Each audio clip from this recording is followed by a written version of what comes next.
So we're with a local Chicago podcast called the Supernatural Occurrence Studies Podcast. Sure. So what we're out here doing is researching the history of Resurrection Mary, of course. Okay. We're kind of taking the angle of urban legend. Sure. That it's, probably not true. Okay. So we're kind of driving through, looking for people who work here to kind of talk to, ask a couple questions. Okay. Would that be okay? You know what? I'm closing up. But I'll tell you what, if you want to come back either tomorrow or Monday, we got a full crew. Okay. And there's guys here who have been here for 25 plus years. Have you yourself ever seen anything? No, I've never seen anything. How long have you worked here? I just got here in March, but I've been with the company for 15 years. 15 years? Yeah. What do you think of the people who come here looking, asking these questions, seeking out Resurrection Mary? What do you think about that? Well, like you said, it's kind of a popular, myth or whatever you want to call it. But, people do come here, especially Halloween. Oh, I bet. Yeah. It's got to be crazy. Yeah, Halloween, I've seen, tour buses, not only here, but at different places, you know what I mean? Wow. So, any of the guys you work with ever tell you any stories about?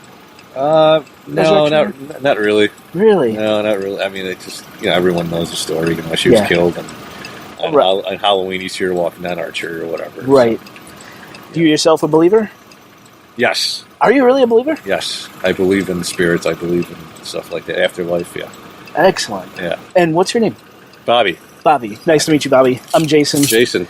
Thank you for taking the time and sure. Not thinking we're crazy. No, not at all. No. I mean, everybody's into different things, you know what I mean? So. Right, exactly.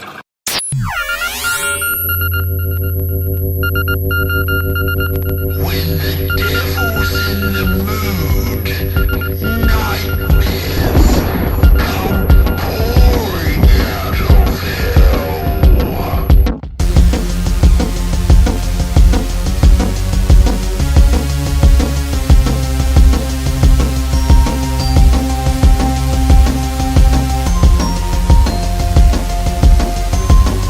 Welcome to the 83rd episode of the Happy New Year. Happy New Year. First show of 2019. We're off to a great start. Yeah, if you listen to Outtakes, I just recommended him to say it after your intro, not in the middle of it. No, Happy New Year. You. That's really. what's going on. Yes. 83rd episode of the Supernatural Occurrence Studies Podcast. So dang paranormal. Dang. My name is Jason Knight, host of the show. And with me this evening is Mr. Oscar Spector, producer extraordinaire. You had a moment there. What's up, guys? We made eye contact. We did. Also joining is the lovely, effervescent, Claire-sensitive, and co-founder of Supernatural Occurrence Studies, Mr. David Black. I felt like that was an effervescent.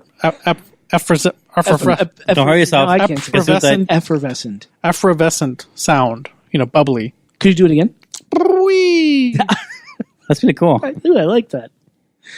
Dave, welcome back. We did let the listeners know the last episode or two you're in Florida doing your hunting gathering thing. Yeah. So welcome back, joining us. It's pretty great. Glad to have you back on this particular episode. All sold out already. Did you sell my way back? Great. Soon. Did you do well? Yeah. Good. 3,000 plus pounds of citrus brought back and sold off in 2 weeks all by myself. Wow. Good. So New Year is starting out excellent for you? Yeah. And both Forbidden Root and Off Color Brewing purchased my citrus to make brews with. So if you're out and about ever and see those beers from those companies. Could you say the companies again? Off Color Brewing and Forbidden Root. The Chicago breweries? Yeah. Nice. Sold all over? Yeah. They have distribution all over. So really, if our listeners drink some of those beers, they will be partaking in the fruits of your labor. Something I touched with my unwashed hands. That's awesome. Mm-hmm. Oscar, happy birthday. You are a New Year's baby. Yes, I am. Happy birthday to us. How old are you? 36? Do we sing happy birthday, Oscar? 35. Right 35. 35. Yes. Liar. Why am I lying? Really? I was born in 84. Oh. Do the math. Right. For some reason, I thought you were... 84 was a great year for Duran Duran. It was a great year for Duran Duran. Yes. I ran so far away. No, that's the fuck. No, that's Flock of Seagulls. Yeah. Oh, shit. Give me a Duran Duran. You fucked ditty. up. He did that Hungry James, Like the Wolf? James Bond, of James Bond course. song too. Maybe we should It was play. like one of the worst James Bond songs, really. I kind of like it, but it's not great now. So I'm releasing this episode from the road. But you're here now. I don't understand. This is crazy. I don't understand. You're here. A time play thing. This is very crazy. A time play? I will be on the road in Florida somewhere. Or Savannah, Georgia. I'm not sure. Two I'm on very vacation right different now. places. As listeners are hearing this Make sure episode. if you're in Savannah, Georgia, make sure to stop at the Paula Deen Butter Museum. They have You can- such a thing. Probably. You can take a bath in butter. You can actually sleep in the same bed as a full-sized Paula Deen Butter statue. That sounds amazing. Are there like pats of butter in the statues of butter? No, it's like just butter. It's just made of butter. Okay. You can meet her ambiguous sons. And what role do they play at the museum, the ambiguous sons? Oh, they actually let you try different types of butter off of their shaved nipples. Oh, sign me up. Yeah, it's weird. It's So really it'll weird. either be the Magic Kingdom, St. Augustine, the oldest city in the country, Savannah, Georgia, ghost tours with the family, or Paula Deen Butter Museum. Yeah. And shaved nipples. Kids love it.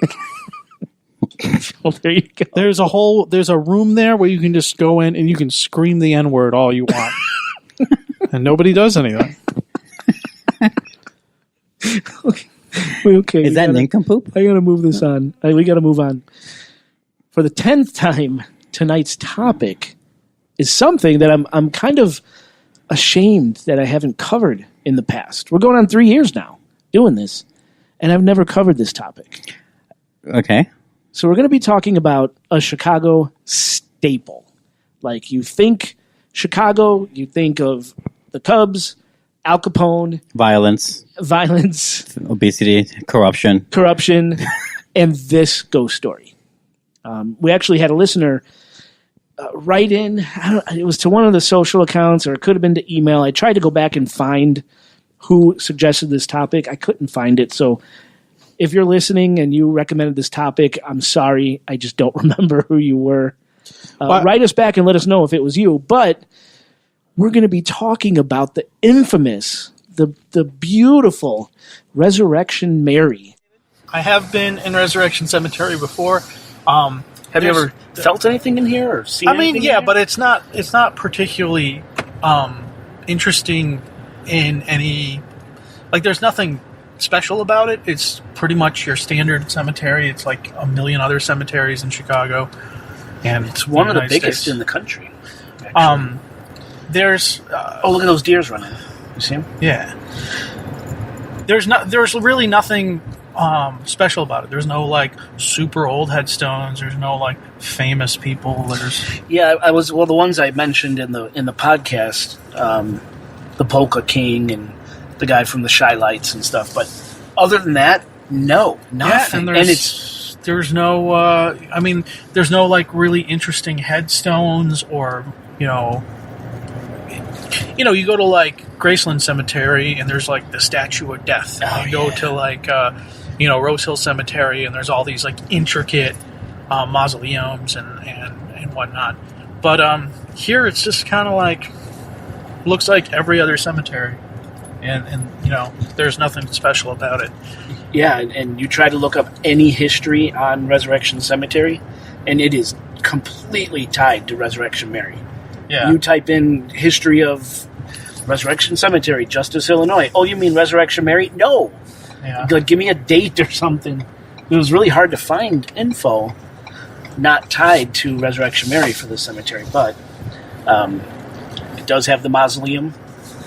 Mausoleum supposedly haunted. Those lights come on and off, and the pre-recorded organ music, all that stuff just goes on and off whenever it feels like it. The thing is about cemeteries like this is the energy's kind of so spread out that it's like, yeah, you feel stuff, but it's not anything specific. Like I'll put it this way, like it's kind of like when you go to the woods, right? And you can't kind of feel the energy of nature in the woods and stuff. But once in a while, you'll see an owl or like a mountain lion or something rare and cool. Yeah. And that's kind of like how a lot of cemeteries are, in that there's just this big open space where there's, the habitat is there. And, for the most part, there's like birds and ducks and like common things kind of spread throughout. Yeah. But very, very rarely are you going to come across that one in a million sighting of like a mountain lion or an owl or something cool and different. And this cemetery is kind of like that. And like you might come across the deer equivalent of a spirit every once in a while, but not anything that's like super rare or really interesting or cool.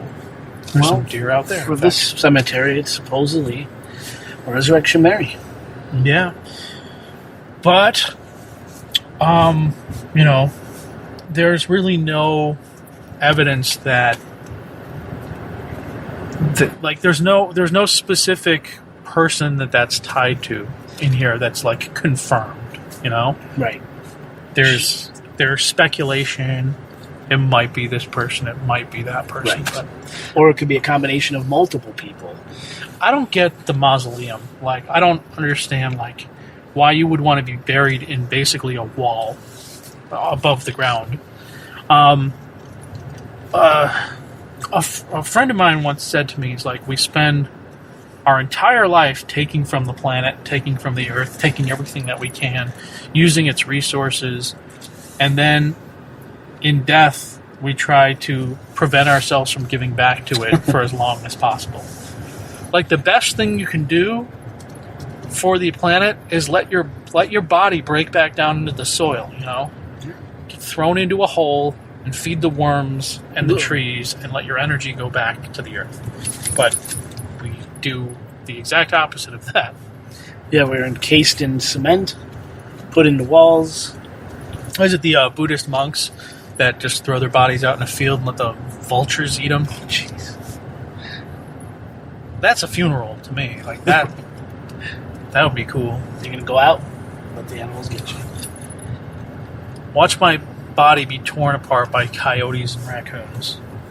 Yeah. I believe one of the reasons we never really talked about this is because, as far as Chicago ghost lore goes, it's like the airline peanuts joke of the paranormal talk world in Chicago, in Illinois in general. It's just like the most hackneyed, overplayed, overdone, well-told story. Just like everyone talks about it, and it's just like one of those staples that just like you roll your eyes every time you hear it. Right, but people in Canada, people in other coasts of the United States, they haven't heard this story. So there are other countries too, So we're gonna, and other countries, yes. Why did I'm like, why did you limit yourself? I said Canada because our voicemail tonight. Yeah, no, I know Canada. Why you said Canada, but then you said other coasts. Like, did you run out of world? We're like 3% of the globe here. Other coasts. What was that? Such a weird. So everyone living inland, you're fucked.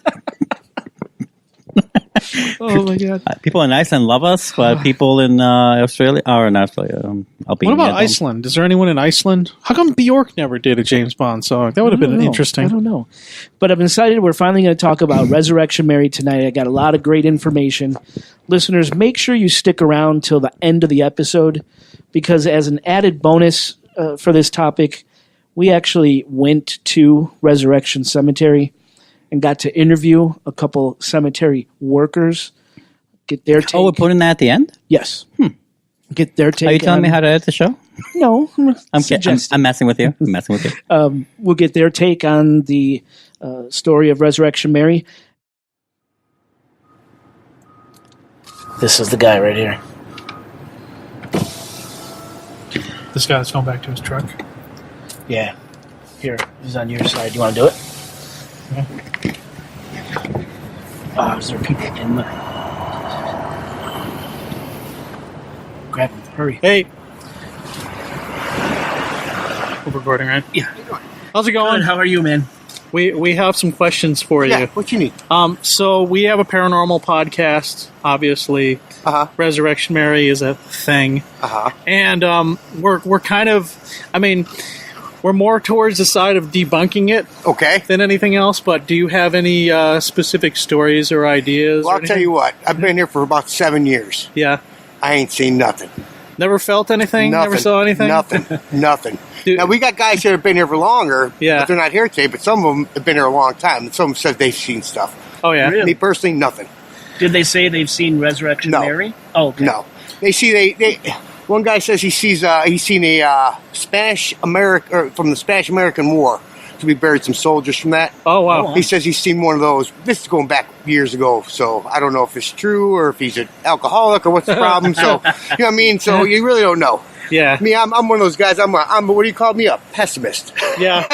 What do you think of the people who come here looking for... We get them all the time. We get Really? witches that come here and do their cauldrons. We get Wow. we get all kinds of people. Here, hold it close. So he said witches with cauldrons come here. Yeah, because they use the cemetery dirt to cure their cauldrons. Oh, my gosh. Yeah. Wow. Well, I guess that's part of their thing. Interesting. Wow.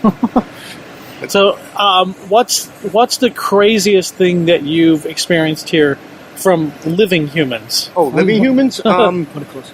Naked woman laying on a section. Oh, okay. Yeah. Was she hot at No, least? she was drunk. She was drunk, and she was just, just came here to visit her loved one, and took off all her clothes and laid down, took a nap. Wow. We thought she was dead, but we went over there, and she was quite awake, quite alive. So. You know what would have been a hilarious prank to play on her? Just start shoveling dirt on her. Yeah, right, right. But we don't get too much around here. We get a lot of weirdos. That's about it. All you know, right. Cool. I mean, we get ghost tours through here. We get, ghost hunters, people that want to come in and spend the night. We get all that. Does anyone ever actually spend the night here? Well, when we do Halloween watch, we're here till like 2 a.m. Oh, wow. Yeah. And you never experienced anything that late at night? Just people trying to sneak in. Yeah. That's it. All Every right. now and then a scary deer will come out of the dark and Right. scare I've you. seen a couple of them earlier. Yeah, or a coyote or something. I mean, other than that, nothing. All right. Nothing. All right. Cool. Thanks a lot, All right, man. no problem. You guys have Hey, a good day. Merry Christmas, man. You too. Merry Christmas. Happy New Year. Thank you. Okay. So I just had the weirdest fucking experience while we were talking to him. I was having deja vu while we were talking to him. Me sitting in your car, you're sitting here, I'm talking to him, and you telling me to put it closer. All of that registered with me. I've dreamt that scene. Even the truck that passed us on the shoulder. Are you serious? Every single piece of that interaction that just happened, I've seen in my head before. Maybe something's going to happen now. Everything, literally everything that just happened was deja vu for me. And it wasn't like until we were talking to him for like a minute or two that it started. I don't know if you saw my reaction of like I started to No, I was watching flip him. out a little bit, but his voice triggered it first. His voice triggered it in my head, and then when you said hold it closer, I'm like, you already told me that. Like, Oh, my God. and then when the truck passed on the shoulder, I'm like, holy fuck. Like all of that. What do you think that is? I don't know, but I've obviously, for whatever reason, like a lot of times when I have deja vu, it's like of nothing significant, but that was weird. That was really weird. And we also got to stop into Chet's Melody Lounge. We're going to explain Chet's Melody Lounge during the meat of this episode. Where does the melody part of that title It was the come in? casino machines. I don't know. Maybe that was a question we should have asked. Did we give him a card, by the way? Chet's Melody, we did not. Chet's Melody Lounge. But we actually, so Chet's Melody Lounge is just steeped in the lore of the Resurrection Mary story. So we went into Chet's Melody, and in a serendipitous turn of events, we got to interview the owner of Chet's Melody Lounge and get some of the stories straight from his mouth. And that was pretty cool. So take that, other paranormal podcasts. You haven't gotten that.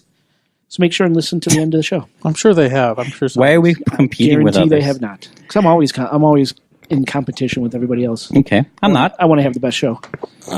I mean, that's a subjective opinion. Why don't though. we just do our own thing, man, and just not worry about it? I'm fighting everybody. Clawing to the top. All right. So let's run down our social accounts and get into the meat of this episode. What do you think? I think we should talk I'd more say about we James should get Bond. into the beef of the episode. The beef. Listeners, What do you think support Shia the show. LaBeouf is up to right now? I don't know. Support the show in this new year. Join our Patreon. Receive cool stuff like signed ghostly photos, chat sessions with us, Cum stains with Dave. SOS swag. Who knows what else? We got a bunch of stuff up our sleeve for our Come Patreon. to your house. For our Patreon listeners. Go to patreon.com/supernatural occurrence studies podcast. Patreon.com/supernatural occurrence studies podcast. Slashing. The chances of anyone knowing how to spell any of those words. Right. Facebook at Chicago Ghost Podcast on Facebook, at Chicago Ghosts on Instagram and Twitter. That's at Chicago Ghosts. Plural. Chicagost. YouTube, Supernatural Occurrence Studies. Be sure to like our videos, hit subscribe, and ring the bell so you'll be updated each time we upload new content. Oscar, do you know our email? Contact at chicagoghostpodcast.com. If you want to make me laugh, just ask that question. How many websites have we had throughout the years? Like 7? A lot. Speaking of website, chicagoghostpodcast.com is our website. .com? Oh. You can check out my website too. Chicagoghostpodcast.com. EatTheNeighborhood.com is my website if you want to go on a foraging adventure. Should I put mine on? EatTheNeighborhood.com. But I'll also be doing those ghost adventures out at my property. That's right. Otherpodcast.com from my shed if you There you want. go. There you go. go. I'm just going to say it mine now. And listeners, call or text anytime. Chicago area code 872-529-0767. That's 872-529-0767. What does that spell? SOS. 872-529-0SOS is what that spells. And leave us a voicemail, and we'll play it on the show. We'll read your text on the show. If it's good, I'll play it. Even if it's bad good. Constructive criticism, I'll play it. What about racial slurs or just Nope. like... What about if you give us their laundry list, the grocery list? Just say it out loud. I'd have to... But in a voice. Yeah, you know, when people say laundry lists of things, like what is that? I don't know. Has anyone ever I'll had have a to list see for laundry? how the voice sounds. If it's radio worthy, then maybe I'll play that. I was like list. Gilbert Gottfried. So yeah, call, leave us a text. We'll play it or read it on the show. Here's an example from a listener. Guys, this could be you. Oh, hi there, guys. This is Mandy calling from beautiful Grand Prairie, Alberta. I'm just listening to episode 67. Beware of the forest! I can't wait to get so scared that I take a poop in my own pants. Thanks for keeping it weird. Please play this on the radio so my mom knows that I'm really cool and awesome. Thanks. Thanks, Mandy from Alberta. You could tell your mom that we think you're fucking radical. Thank you for listening to the show. Like rad? Yes. Okay. Rad. Have some poutine for us. Poutine. Oh, that's good stuff. And maple syrup. Put maple syrup on your poutine for us. Is this racist, what we're doing right now? To poor Mandy from Alberta? Her mom's going to listen to this. I don't know if there's any, like... Say hi to Mandy, Do you Oscar. think they call Alberta Al? Hey, we're heading over to Al's. I doubt it. No? I would do that. Could you say hi to Mandy? Hello, Mandy. Hello, Monday. Hi, Mandy. Was that Australian? I don't know what that was. No, it just came out that way because I was kind of almost burping, but I held thought it you were in. trying to do a Canadian. No, I wasn't. I'm not Gotcha. making fun of them at all. I'll tell you right now. I went to Canada 2 years ago. It was great. When I'm in Alberta, I like to enjoy some Inuit bannock fried bread and Calgary-style ginger beef or Oka cheese. Sometimes a Montreal smoked meat sandwich or fish and brewis, which is salted cod and hard tack, whatever that is. Montreal-style bagels are pretty good if you've ever had those. And Canadian pimmeal bacon. Well, we are. I always wanted to go to She's in TIFF. Alberta. I've always wanted to go to TIFF. I never The tip?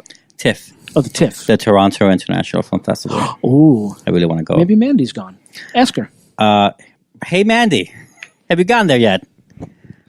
I'm pretty You sure ever it's had any farther than where flipper she's pie? Dave, could you say hi to Mandy? Hey, Mandy. There we go. I'm sorry. I was reminiscing about all the delicious things you can eat in Canada, like smoked goldeye or dressing. There we go. See, listeners, that we could be talking about you right now. Dulce crisps. So call and leave us a message. We'll I think play it's Dolce. Guys, let's go to break. Let's get into a commercial. Saskatoon berry pie. Here's some sponsors. Fuck, if we don't stop now, we'll never stop. That's right. I like Saskatoon berries.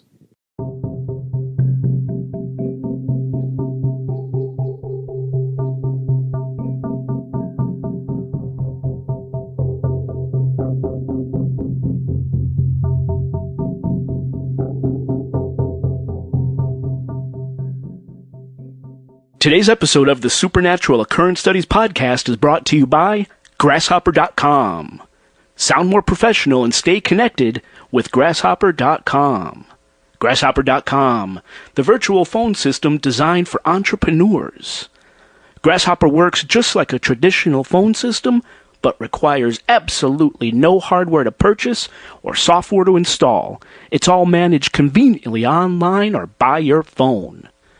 Callers can reach you wherever you are, at home, on your cell, or in the office. Get a toll-free number, multiple extensions, custom call forwarding, send and receive text messages, and more. Listeners of the show save $50 on your order when you visit www.trygrasshopper.com/ghost. That's trygrasshopper.com/ghost. Plans start at only $12 a month and come with a whopping 30-day money-back guarantee. Remember, that's trygrasshopper.com/ghost. Get connected now.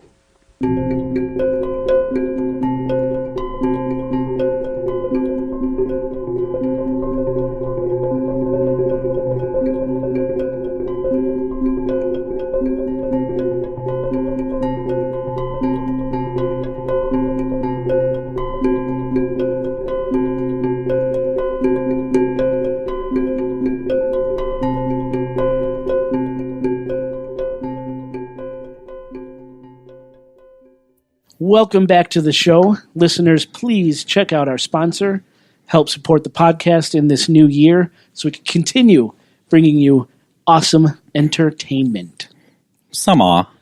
A lot of awe. Some. A little bit of awe. 70-30. Yeah. Well, the lights are turned down low. The drinks are flowing. And the ceremonial candle is lit.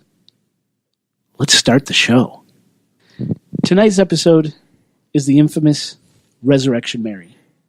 One of the most famous, if not the most famous, vanishing hitchhiking ghost stories in history, with upwards of 40 substantiated sightings spanning 80 years. Now, it is true that almost every state has at least one story of a hitchhiking ghost, that urban legend that everyone knows. But Resurrection Mary is the oldest, most consistently told hitchhiking ghost story in the country. And if you grew up in Chicagoland area, you've heard about Resurrection Mary. And Chicagoans have grown to love her. There's an event even held every October in Justice, Illinois, where all this takes place, called the Resurrection Mary 5K Run. Books have been written about her. Movies made about her. Oh, what's the movies? And even songs. Do you know the movie titles? I think it's like Resurrection Mary. Really? Yeah. I would call One it... came out in 2016. I would call it Mary, Resurrected. Like, you gotta go... It almost sounds like a sequel. Kind of. Yeah. Movies made about her. Songs written about her. Like the rap song called Res Mary by Res Mary, a Zion, Illinois rap group, on a 1994 record called Res Mary. So something tells me they wanted to rap because of Res Mary. Yeah, and I heard the song. It's terrible. I'm sure. Instead, Oscar, can we please play a clip from my favorite Resurrection Mary song? It's a song called simply Resurrection Mary by Guy Gilbert, made in 1977. Wow. Fuck. 1977. Screwing up. Can we play that clip from Guy Gilbert? Mm-mm. In 1931, she was struck down by a speeding car.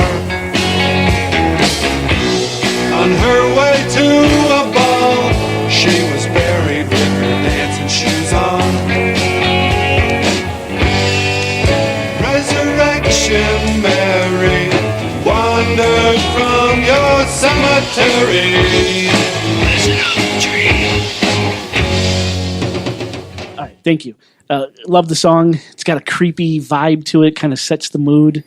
It's that late 70s kind of folky sort of Only drugs song. could do this. Only drugs, right, exactly. Right. It's that feeling. But that just kind of gives the impression, kind of clues you into how popular this thing really No is. Puckwudgie song, that's for sure. It's not a Puckwudgie song. So when talking about Resurrection Mary, there are four main elements that sort of coalesce to form the legend that is Resurrection Mary.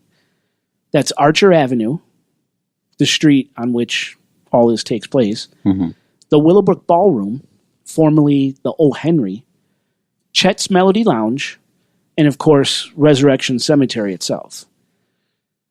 First, let's talk about the artery that pumps a kind of energy through the south suburbs and south side of Chicago. This artery is called Archer Avenue. Now, for those outside of the Chicagoland area, Archer Avenue is an extremely haunted street on the south side of Chicago and stretches from Chinatown in Chicago down to Lockport, Illinois. Now, interestingly, Archer Avenue's anchor points are cemeteries. Resurrection Cemetery at the northeast end, which of course is home to Resurrection Mary, and St. James at Sag Bridge on the southwest end, home to the lesser-known ghostly monks of St. James Sag, as well as a phantom horse and carriage which acts as a hearse, pulling the glowing coffin of a child. Before becoming an actual paved road in the 1830s, Archer Avenue, like many angled streets in Chicago, was once a Native American trail, likely the Potawatomi Indians. And listeners of the podcast should by now realize that location once inhabited by Indians are today almost always haunted, as Indians were thought to settle and bury their dead in areas where the veil between our world and the spirit world was the thinnest. Some believe that a mystical line of energy or magnetism, ley line, runs this stretch of road, which is why the Native Americans were drawn to it, and why energy, spirits, ghosts, whatever you want to call it, are attracted to Archer Avenue as well.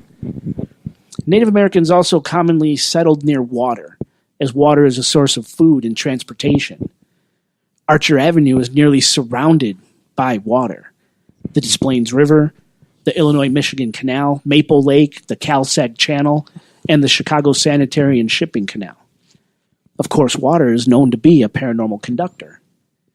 Whatever the case, Archer Avenue is paranormally hot, having not only Resurrection Mary, but also sightings of the devil himself, a ghostly weeping woman, Al Capone's ghost, the gray-haired baby of Sacred Heart Cemetery, the monks of St. James Sag Cemetery, the Maple Lake ghost lights. There's even something called the Archer Avenue Triangle, a triangle of heightened paranormal activity that contains forest preserves, burial grounds, lakes, and trails. And the triangle itself is formed by the Calumet Sag Channel to the south, Archer Avenue and the Des Plaines River to the north, and South Keene Avenue to the west. I don't know, guys, but I'm thinking we should do a tour of Archer Avenue for the podcast at some point and visit some of these spots on an upcoming show. What do you think? I think that would be a cool daily thing. Like if we do like a day, kind of almost like what we did today, just a little bit longer, better planned. Pick a spot where we're going to eat along the way, things like that. Yeah. That would be pretty badass if we could do like our own version of a tour thing and ask questions. Archer Avenue tour and just stop into all these places Yes. and research these legends. What do you think, Dave? Yeah. I'm down with that. Start with dim sum and with whatever they have I in honestly Lockport. think the most interesting aspect of our show is talking to people that have had experiences or can relate stories and stuff. I mean, really the most interesting, and I think a lot of people would agree with this, the most interesting aspect of ghost hunting and paranormal research is the stories and the people associated with all these places. Definitely. Just hearing those firsthand accounts, honestly, of all the episodes we've ever done, one of my favorite things is that story from the smokehouse and T&J Smokehouse in the Ohio Islands. Yeah, with Petey. Mm-hmm. Yeah, the Petey story was pretty crazy. No, I definitely love getting out there, talking to the people, as you said, who experience this stuff firsthand, who have those firsthand stories. That's what really separates us. from all the other paranormal podcasts. We get out of the studio and do it. So It separates I us, agree. but we're together. we are together. Rarely, but we're together Yeah. sometimes. So what do you think, Dave, about this angled street theory? Well, I mean, that was always like, even in my old writings and stuff from when we first started, the angled street thing was always big with me because all the angled streets in Chicago, Clark Street, Lincoln Avenue, Elston Avenue, of course, Archer Avenue, were all Indian trails at one point. Indians did not, do southeast, northwest, like grid system stuff. They just said, oh, we need to go from the lake here to, our bison hunting grounds over here. So we're going to just make a straight line, Right. and they just travel that way, throughout the years and wear a path. So when settlers came to this area, they're like, well, this path already exists, might as well use it. So they became wagon trails and then eventually roads. And, they were just already, one of the problems with building a highway or whatever is like, oh, well, we got to go around this mall and around this lake and through this, mountain. And, with the infrastructure back then, they're just like, well, it's already there. We don't have to do anything. Yeah. Just pave it and let's go. Earlier this evening when we were talking to the owner of Chet's Melody Lounge, he commented on the angled streets Right. and the Indian Yeah. connection, and he said, imagine the countless people who died and were just buried on the side of those trails. And I don't over even the think it has. centuries. I don't even think it has to do necessarily with deaths, but just there's so much history. I mean, people have been that road we were just on, Archer Avenue, has probably been traveled by humans for 10,000 years, Wow. and that's not even hyperbole or exaggeration. That's like truly like how much historical, history that road has. Yeah, agree. And you add just thousands, hundreds of thousands, if not millions of people have used that road Yeah.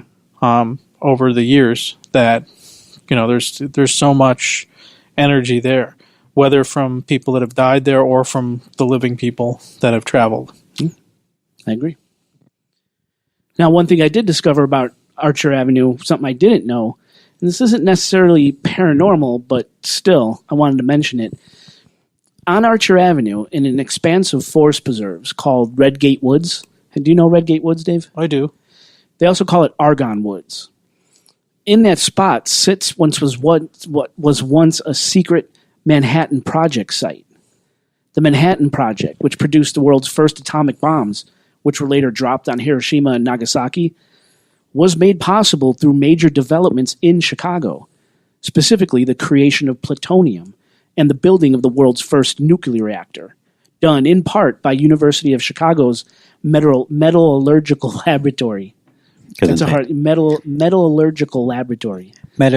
Metallurgical? Metallurgical. Yeah. Metallurgical. The study of Metallurgical. metallurgy. So, University of Chicago's metallurgical laboratory. It's so hard to come up with new words these days.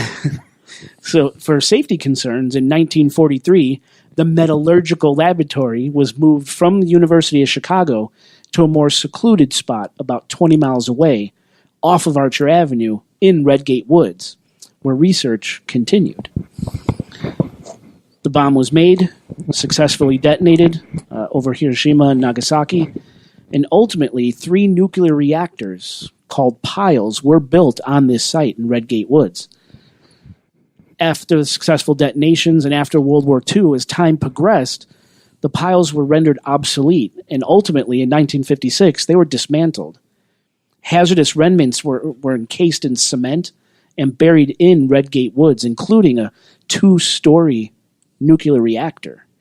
Wow. It's huge. Down there right now. Yeah, down there right now. You can see pictures of them encasing it and sinking it into the ground. That's so bad.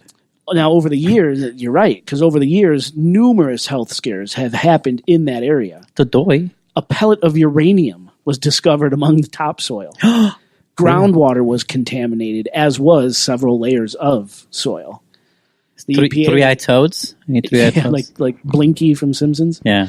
Now, the EPA supposedly cleaned everything up, and today Redgate Woods is considered a safe area and is known officially as the Site A Plot M disposal site. Site A, Plot M disposal site, and is marked with a stone monument commemorating what took place there. So is it safe, meaning I can walk in there right now? You could walk in there right now. Picnic. Would you walk in there?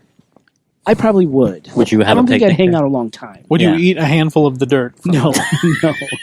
But, well, who knows? Maybe I would, because the EPA supposedly cleared it. We got to have faith in the government, right? No. No. What? Now, today... Really depends on who's in charge of the EPA at the time. Right. There we go. Now, today, Archer Avenue has pretty much been replaced by the Stevenson Expressway, and it's not as big a thoroughfare as it once was, which makes Archer Avenue that much more creepy and a perfect place for ghost stories to flourish. It has a Norman Bates feel. Anybody remember Psycho? Oh, yeah. I'm How he talks completely about... unfamiliar with that. What is this? Just remember it. I'm not saying if you fucking haven't seen it yet. Just settle down.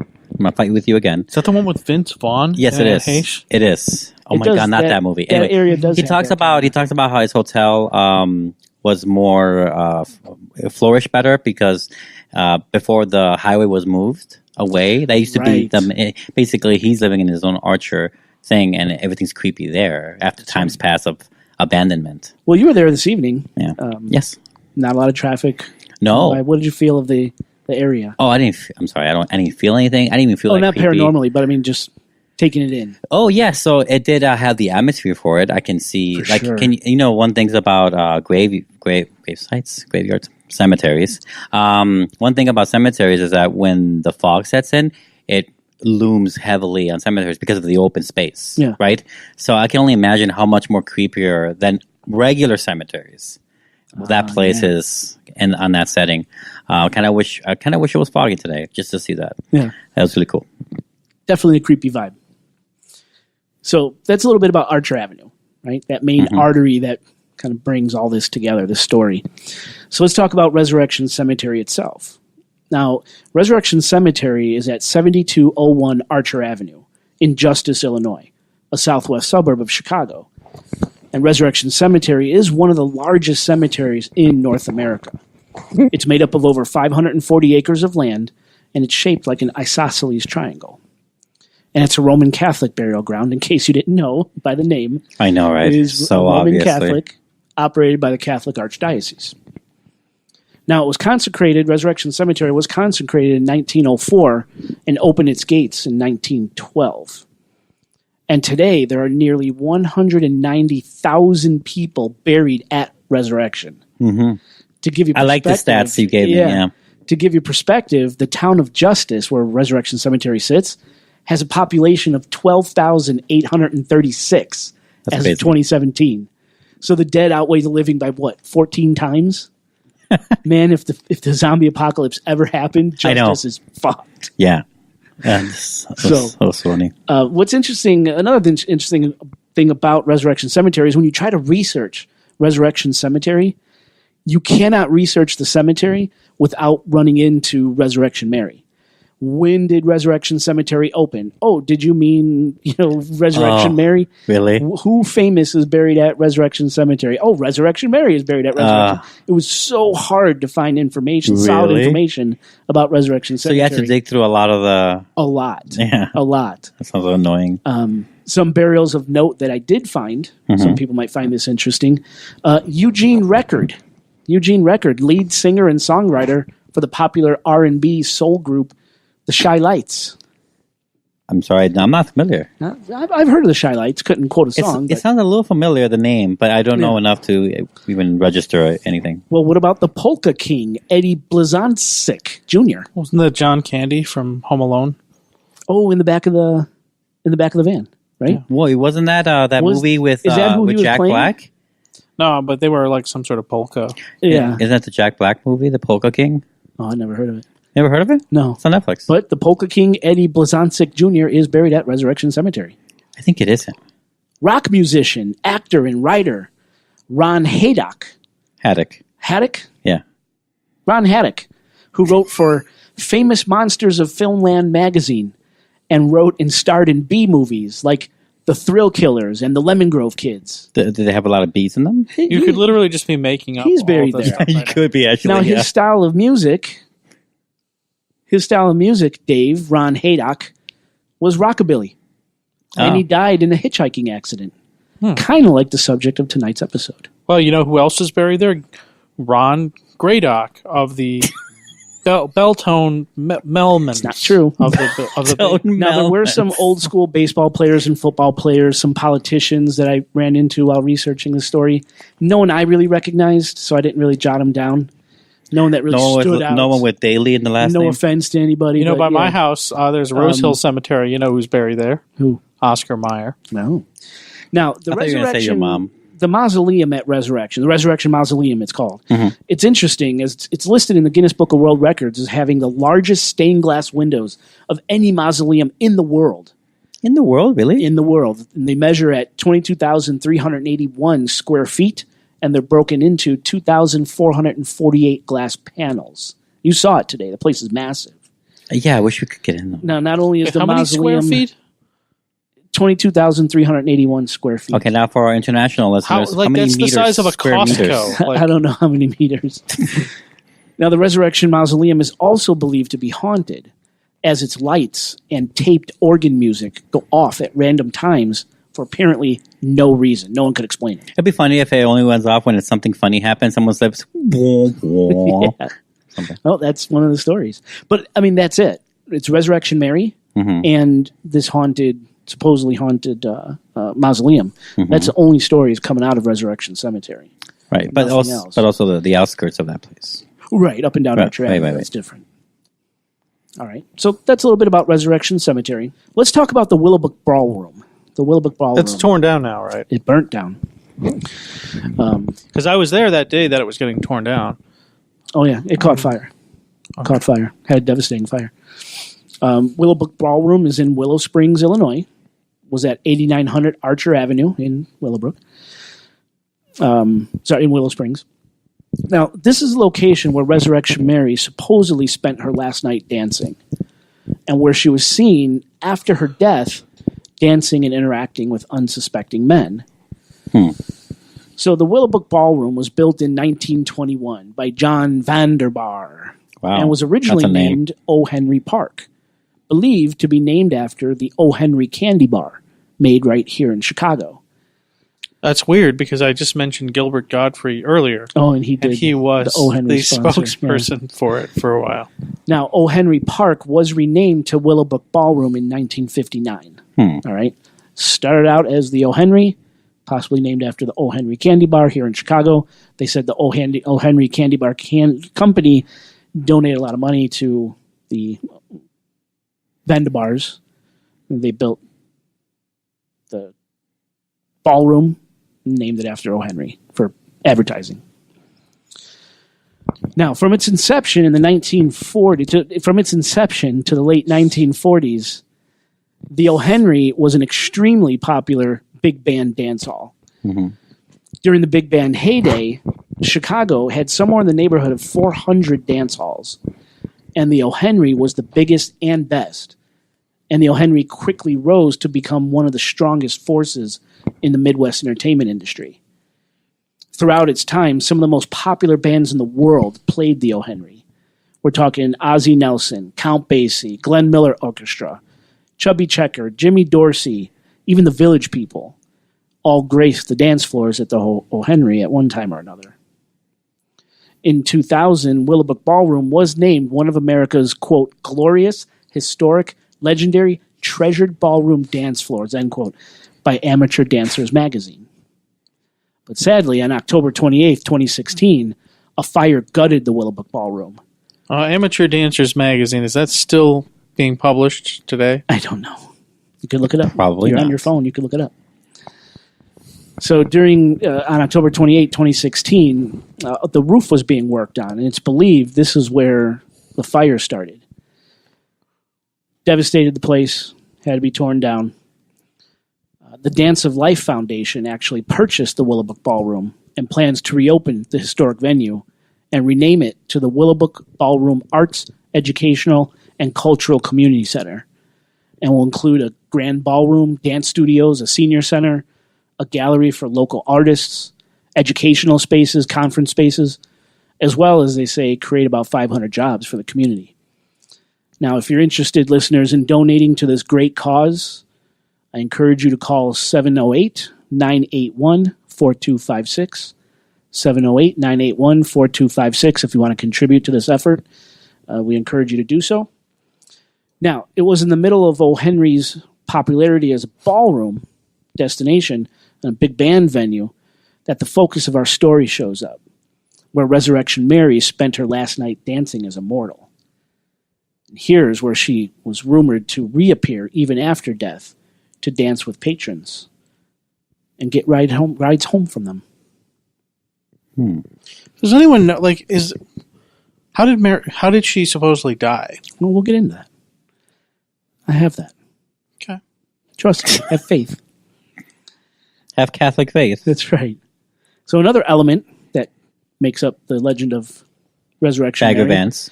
is Chet's Melody Lounge. All right, listeners, well, we are at Chet's Melody Lounge, one of the locations that is seeped in Resurrection Mary lore. And our bartender, what is your name again? Jamie.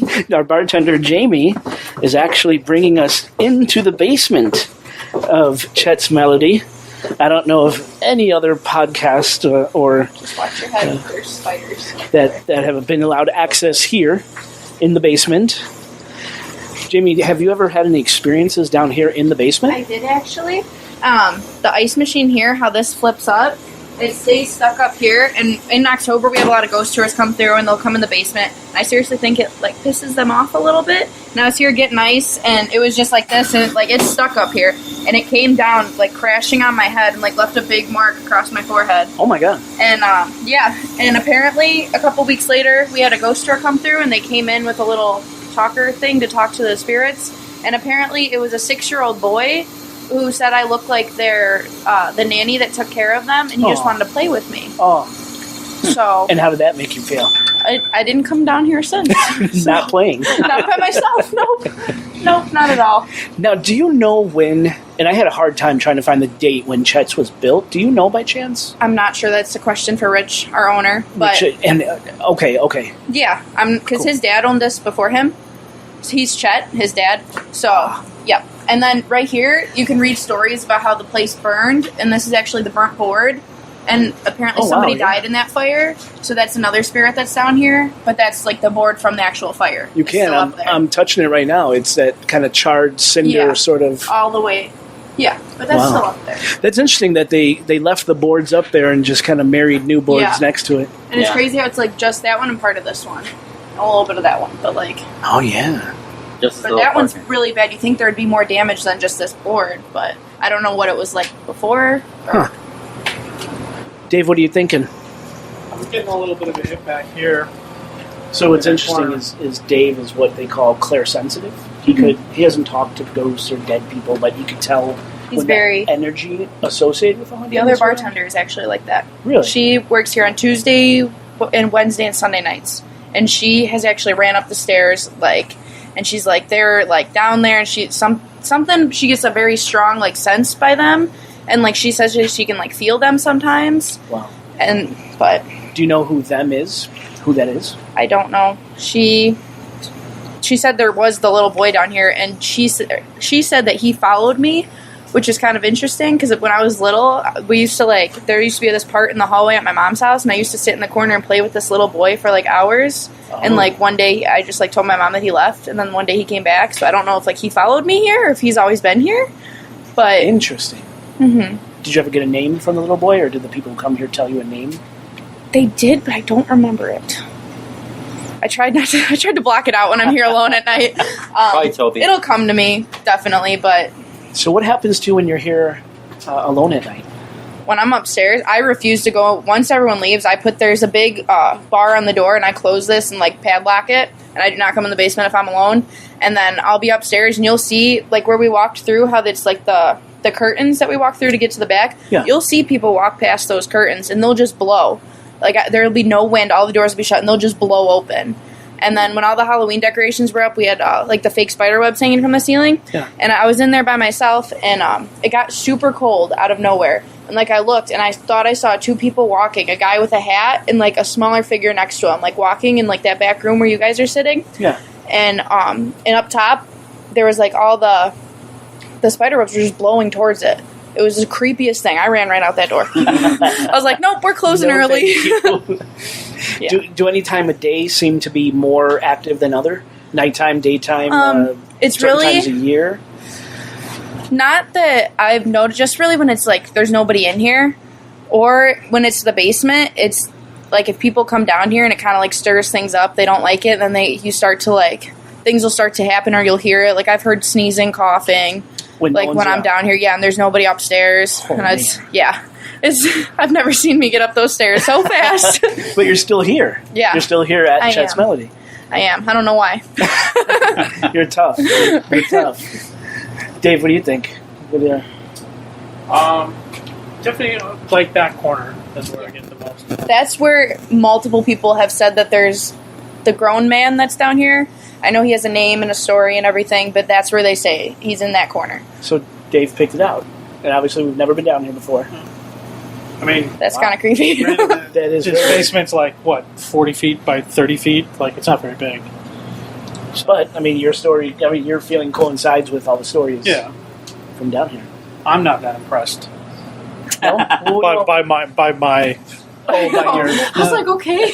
No, not sorry. Your story Sorry, my story's not good. No. Dave's not kidding. impressed with I'm his... just So he's not impressed by anything today. almost ever, so it's okay. And this is a walk-in cooler, It is. I guess? Okay. Mm-hmm. Anything ever go on in there? Hard. Yeah, the light's on. Anything ever happen in or around here? Oh, wow, it looks old. Oh, yeah. I've had the door close on me a couple times, like slam shut, and it's like, if you like let go, it just like slowly closes, but I've had it like slam shut before. Oh, wow. But that's really it.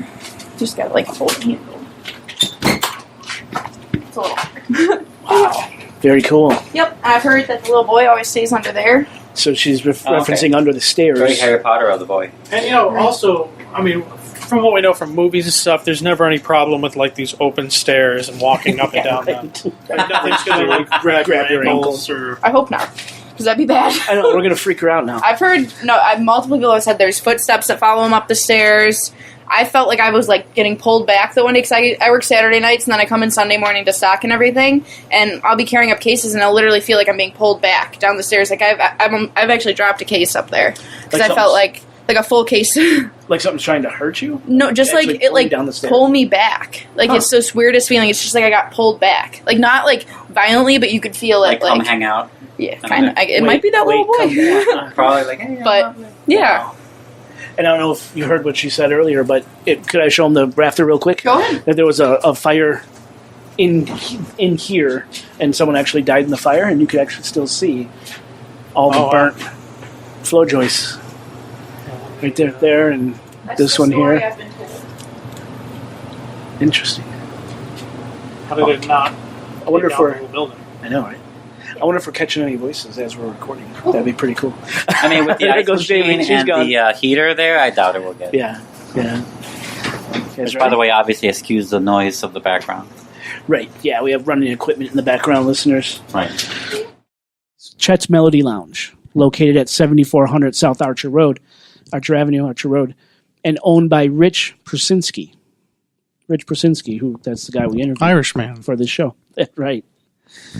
Now, Chet's Melody Lounge is a short 10 minutes walk up Archer Road, Archer Avenue. Is it Archer Avenue or Archer Road? Archer Avenue. I'm pretty sure it's Avenue. Because some of these places have addresses of Archer Road. It might change to road in certain areas. Yeah, I think there's a distinction between avenue and road. Like for residential the amount of lanes or whatever it is, the speed limit, that kind of thing. So it might change, like where it's like 45 miles per hour might be avenue, where it's 20 miles per hour might be road. That kind of thing. Okay. But it's Archer Avenue. Yeah. At the end of the day. Okay. So Rich Prusinski is a gentleman we interviewed this evening. Now, Chet's Melody Lounge, it's a short 10-minute walk up Archer Road, Archer Avenue, from the front gates of Just call it Archer Avenue Road. Yeah, from the gates of Resurrection Cemetery. And since Chet's Melody Lounge is the only place in the area that stays open really late, I think they have a 2 a.m. license. Really? Over the years. 4 a.m. license, he said. I thought he said 4 a.m. Is it 4 a.m.? Wow. At least it used to be a 4 a.m. license. Because he was telling the one story he was telling was like took place at 3 a.m. Got it. Okay. Well, since it's open so late, the only place in the area that opens up late, a lot of people who encounter Resurrection Mary wind up at Chet's Melody Lounge asking if they've seen the woman in a white dress, asking to use a phone because they hit a woman in a white dress, or we dropped off a woman in a white dress. She never came out. Where is she? So Chet's Melody Lounge really plays a big part of a woman in a white dress helped me with my stock market exchanges. Yeah. Where did she go? Right, exactly. How much of the popularity of this lounge would even exist if they weren't open so late? What if they were open till midnight? Or would it be popular if Resurrection Mary's story didn't exist? Well, no, that's probably for sure. Yeah. But I'm saying I'm curious about their hours and how much it relates to these stories, because if they're the only thing that's going on at that time, now that the highway is moved over, that's the only place where anything can happen, right? Yeah. The only place where witnesses can occur, anyway. That's right. Yeah, Can tell their stories. Kind of funny. Now, Chet's Melody Lounge tonight, we found out itself is haunted by the sounds of laughing children to full-blown sightings of full-bodied apparitions. Chet's Melody Lounge is a spot where Resurrection Mary is rumored to have visited sometimes over the years, looking for a place to dance, so they say. Yeah, that basement stuff. Yeah. That's pretty cool with the door and that basement corner that they Chet's spotted. Melody. Now, apparently, Mary had made so many visits to Chet's that bartenders are known to leave a Bloody Mary at the end of the bar every Sunday in hopes Resurrection Mary will come in and drink the drink. Even though she's underage. The Bloody Mary, yeah. And, of course, there's Resurrection Mary herself.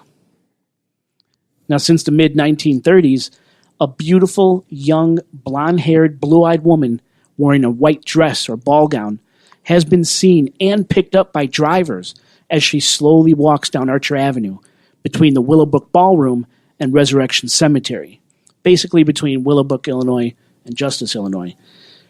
Now, in some reports, the woman is also wearing a shawl and carrying a small clutch purse. Either way, this is no ordinary woman drivers are encountering. This is Resurrection Mary. And there are countless witnesses to this eerie phenomenon. Yes. From clergymen to policemen, cab drivers, and everyday, ordinary, unsuspecting drivers. Resurrection Mary is a busy ghost. As the story goes, one cold Chicago winter night, kind of like tonight when we were out there, in the mid-1930s, a young Polish-American woman named Mary was out for a night in the town and was dancing along with her boyfriend at the popular O. Henry. At some point that evening, for whatever reason, Mary and her boyfriend began arguing, and she left the ballroom and thought it would be better to walk home alone in the cold at night than to spend another second with her asshole boyfriend. I mean, we've all been there. As she was walking home, heading up Archer Avenue, the story goes she was struck and killed by a car. Car never stopped, and Mary was left to die in a bloody heap at the side of Archer Avenue. Hit and run. The next morning, the legend says, Mary's parents found her, and they buried their daughter in a white ballroom dress and dancing shoes. You see, Resurrection Mary, as she will forever be known, almost 80 years later, she refuses to let death stop her from dancing, or from hitchhiking, or for jumping in front of cars, or from trying to climb into the back windows of moving cars, or from ditching on cab fares. Resurrection Mary is one hell of an active ghost. I was going to say that what you just told me of the stuff that she does, assuming it's all whatever, kind of reminds me of it's like she's going through her own psychiatric helpings. Like when she jumps in front of a car, that's her being angry with the fact that she got killed this way. When she's hitchhiking, that's her way she copes with the fact that she should have hitchhiked instead of walking alone that night. It's like she's having all these when she dances, she misses her life when she was living. It's like all these things are like steps from denial to acceptance of what happened to her. I love that thought. Right? That is a great thought. I never thought of it that way. Well, the way you were listing it, it looks like someone's playing off, trying to assuage the guilt or the bad decision or something. What do you think of that, Dave? Seems fairly accurate, I would say. Yeah, that was pretty astute. I like that. Thank you. And I'm done. Dropping the mic. Now, Jerry Paulus is a man credited as being the first person to actually witness Resurrection Mary, and his story was even reenacted by the popular television show Unsolved Mysteries. As the story goes, in 1939, Jerry Paulus met a woman who he claims was Resurrection Mary at the Liberty Grove Inn Hall near 47th and Mozart on the south side of Chicago. Oh, okay. They danced together. Later, he claimed that she was icy cold to the touch, and her lips were cold when they kissed. And eventually, Paulus offered to take his date home. While in the car, the woman asked to be let out across the street from Resurrection Cemetery. When Paulus insisted on taking her all the way home, the woman placed her hand on his and gently said, "Where I'm going, you cannot follow." This statement made by Mary is eerily similar to the Bible verse, John 13:36, where Jesus foretells Peter's denial and his own impending execution. When Simon Peter asks Jesus, "Lord, where are you going?" Jesus replies, "Where I am going, you cannot follow me now, but you will follow me afterward." She quoted scripture to this guy?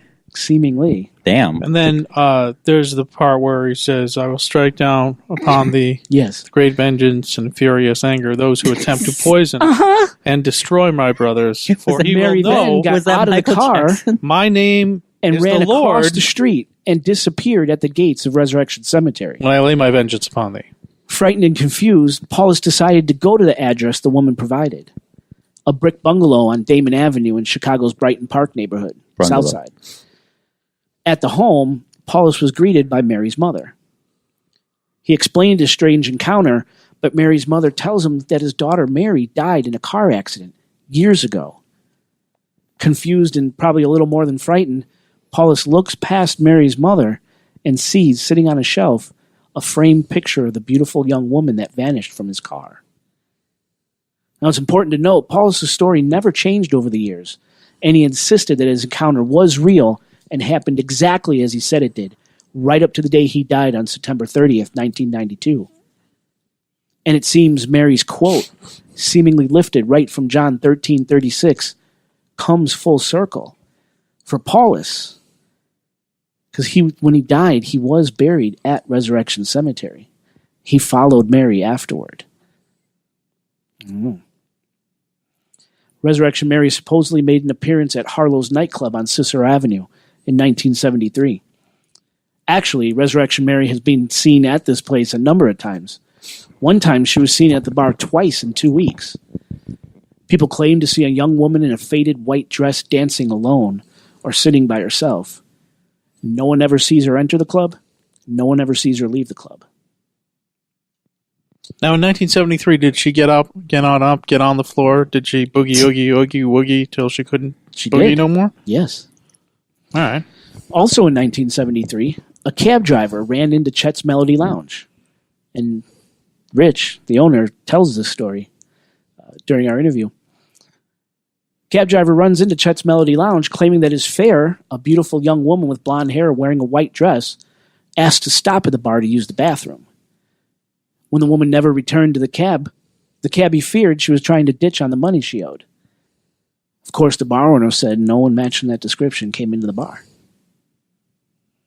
In 1979, the Suburban Tribune ran a story about a cab driver named Bill Geist, who picked up a mysterious woman on Archer Avenue at night near the Willowbrook Ballroom. Geist said the woman was beautiful but seemed a little dazed, chalking it up to her maybe having partied too much that night. She was blonde, wearing a white dress, and white shoes with straps, like disco shoes, he said. And he described his passenger as a real looker. She was good looking. When Geist tried to talk to her, the woman wouldn't say much, mostly nodding in agreement with whatever he said.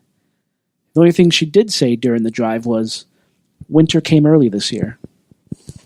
When Geist neared Resurrection Cemetery, the mysterious woman became agitated and suddenly pointed and shouted, "There, there," signaling to Resurrection Cemetery, and promptly disappeared from the cab. As Geist describes it, she disappeared, quote, "without even opening the door," end quote. In the late 70s and 80s, Resurrection Mary kind of switched things up a bit and became a spectral jaywalker. During this time period, numerous motorists driving up and down Archer Avenue near Resurrection Cemetery claimed to have nearly hit or did hit a woman in a white dress walking on the side of Archer Avenue. And they even heard the sickening thud as their car struck the woman. Only when the frightened drivers got out of the car to investigate, there wasn't a body, no damage to the car, no blood. They had encountered Resurrection Mary. Yeah. Other stories have cars driving right through her. But when the terrified driver looks in their rearview mirror, they see Mary calmly turn and walk to the Resurrection Cemetery gates, where she disappears. One of the most famous stories regarding Resurrection Mary happened in 1976. And this story changes depending on who's telling it. Again, Mary was picked up by an unsuspecting motorist, and, sticking with her M.O., she asked to get out of the car near Resurrection Cemetery. Driver lets her out. Mary walks to the cemetery gates and she promptly disappears. But this time, the motorist got out to investigate. According to legend, when the driver got to the cemetery gates, there he found, embedded into the wrought iron cemetery gate, right where Mary disappeared, that 2 iron bars had been twisted and bent slightly apart, and embedded into the bars were 2 burned-in handprints, complete with scorched fingerprints. In another version of the story, same year, a driver passing by Resurrection Cemetery saw a woman in white standing inside the cemetery at the front gates, gripping the iron bars and peering out onto Archer Avenue. When the driver stopped to investigate to see if anyone was trapped inside the cemetery, that's when the scorched bars were found. In yet another version, there's a lot, it's Justice Policeman Pat Homa, who, late at night, saw a young woman in a white dress walking inside Resurrection Cemetery near the front gate. When Officer Homa walked up to the gates to investigate, the woman disappeared, and only the scorched, twisted bars remained. In another version of the cop story, it was actually a motorist who saw a woman in white inside the cemetery near the gates and called Justice Police, and that's when Officer Pat Homa was dispatched to investigate, and that's when he found the damaged bars. And there really was an Officer Homa, and he later recounted his experience with Resurrection Mary on the TV show That's Incredible. And after the episode aired, Officer Homa lost his job. He believed in his story so much that he risked his job to tell it. Now, what was on this the television station, and he was fired. Why was he specifically fired for? They didn't want him talking about this sort of thing on national TV. Maybe it brought a bad reputation to the police department, or maybe the police department's covering it up. Who knows? I mean, they have way worse things on their, you know what I'm saying? They're known for way worser things. Yep. You know, this fascinates me. So. Now, either way, however the story actually went, word of the encounter spread like wildfire, and curiosity seekers flocked to Resurrection Cemetery to see these iron bars that had been destroyed by a ghost. And stranger still is Resurrection Cemetery's reaction. For a long time, Resurrection Cemetery left the damaged bars in place. Traffic on Archer Avenue got so bad from people coming to see the bars for themselves that eventually the cemetery was forced to first blowtorch, then repaint the bars to try and remove any evidence of the spectral handprints. Mm-hmm. The attempt failed as the scorched areas were still visible, even after numerous attempts at repainting. This, of course, led people to believe that the cemetery is trying to hide something. And eventually the bars were removed completely and replaced. There are pictures and video of the burned bars and twisted bars online. I'll leave a link to them in the show notes. What do you think about that? Is it real? I don't know.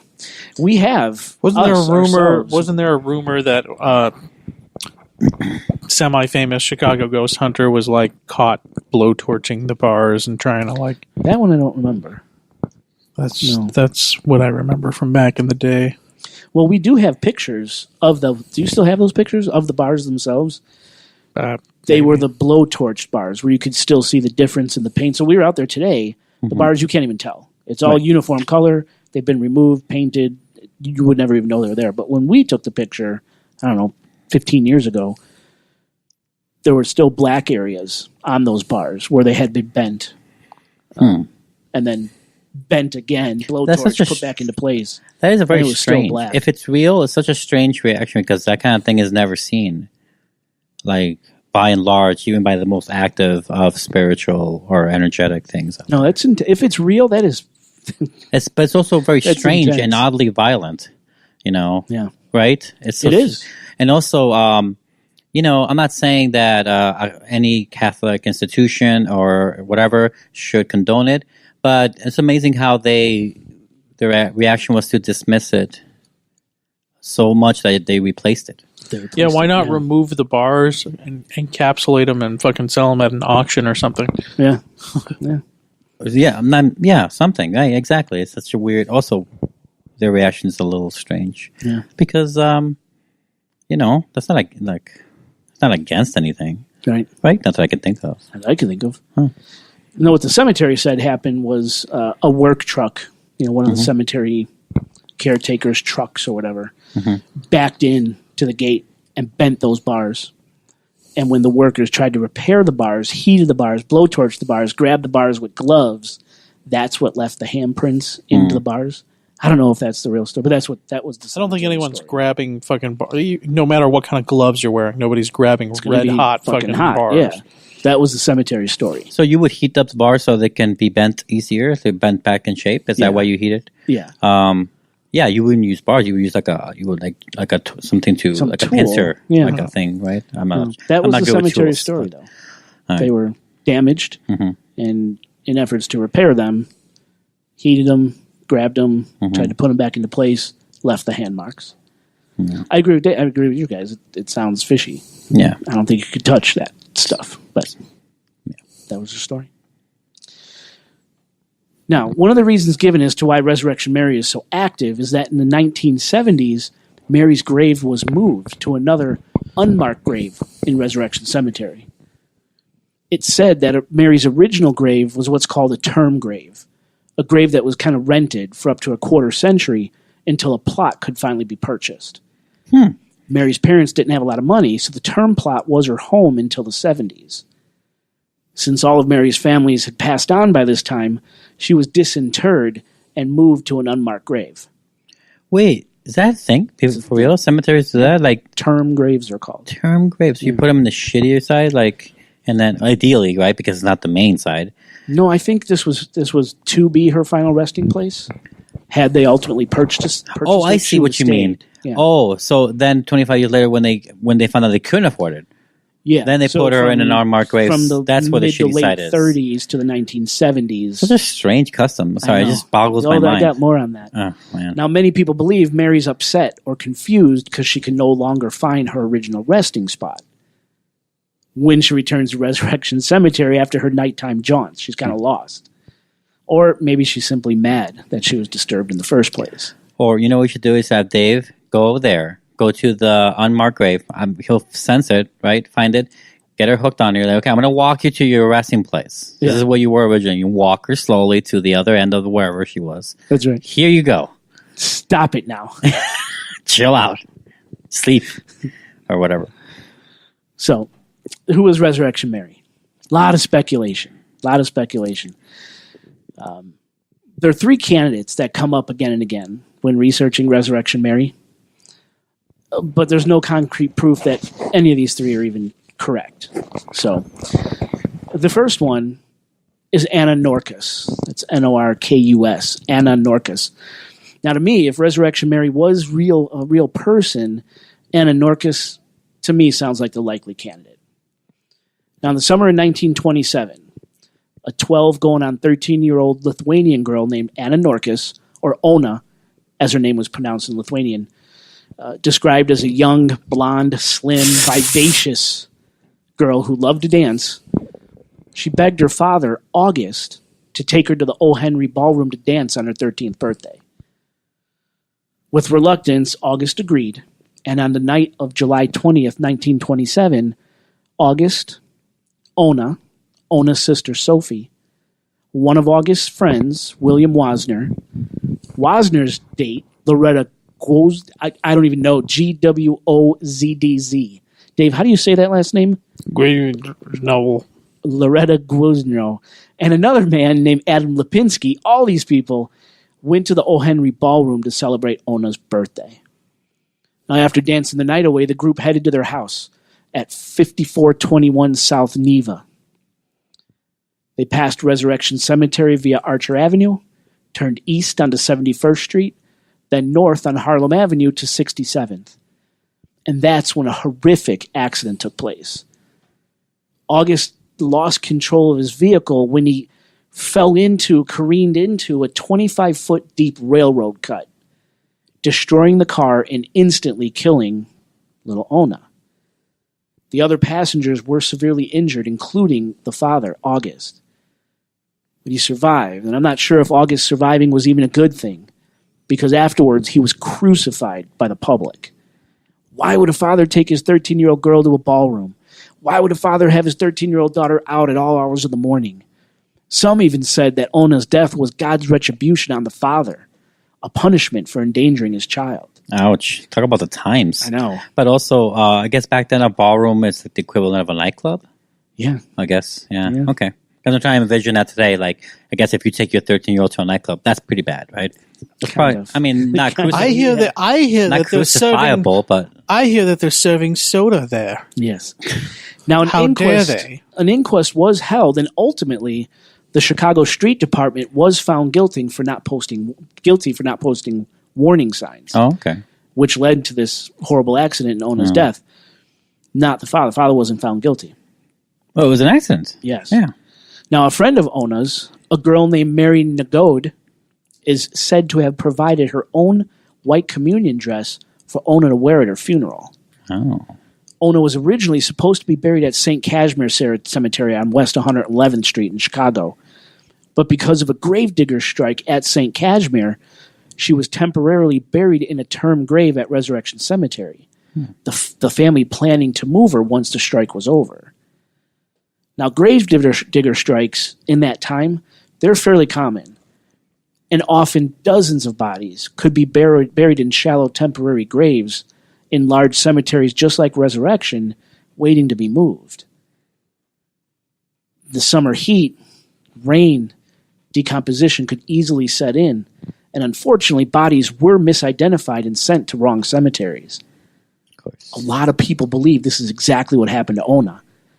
Either she was misidentified and sent somewhere else, or she accidentally ended up a permanent resident at Resurrection Cemetery in some unmarked grave forgotten over time, while the rest of her family was buried at St. Cashmere, including her father August, just as Anna was supposed to be. Now, it's interesting to note that a tall, sallow, sad-looking man is said to haunt the gates of St. Cashmere Cemetery. Many believe this apparition to be the ghost of August Norcus, waiting for his daughter Ona to come home, and that Resurrection Mary is actually Ona Norcus, desperately trying to find her way back to her father and the rest of her family, which is why she's hitchhiking, which is why she's walking down the street. I can see what is your favorite theory. Yeah. It does have a romantic, nice feel to it. It also fits pretty okay with the stories. Exactly. Yeah. So to me, that's the one. If she was ever a real person, that's the one. Yeah. Now, here's another one that comes up repeatedly is Mary Bregovy. Now, Mary Bregovy was born April 7th, 1912, in Chicago's Stockyard neighborhood in Bridgeport, my old neighborhood. Yeah, so say. And she lived at 4611 South Damon Avenue. Mary Bregovy worked at a local factory to help support her family during the early days of the Great Depression. She was described as personality plus by her friends. She was fun-loving, loved to dance, especially at the O. Henry Ballroom. Now, on the night of March 10th, 1934, against her parents' wishes and her best friend Laverne's wishes and protests, Mary went to the O. Henry along with two men she met earlier that day. A guy by the name of John Riker and another guy by the name of John Thole, along with another woman named Virginia Rosansky. After the O. Henry closed, theory has it that the four drove downtown to go to clubs that stayed open later. After leaving downtown and traveling along Wacker Drive, probably headed to Archer Avenue, which would take Mary home to Bridgeport, a terrible accident occurred. Taking a turn too fast at Wacker and Lake Street, John Thole, the driver, ran straight into a support structure for the L, Chicago's subway system. At this part of town, the elevated subway. Wait. So they hit this support structure. Mary Bogovi was thrown from the car straight to the windshield and died instantly.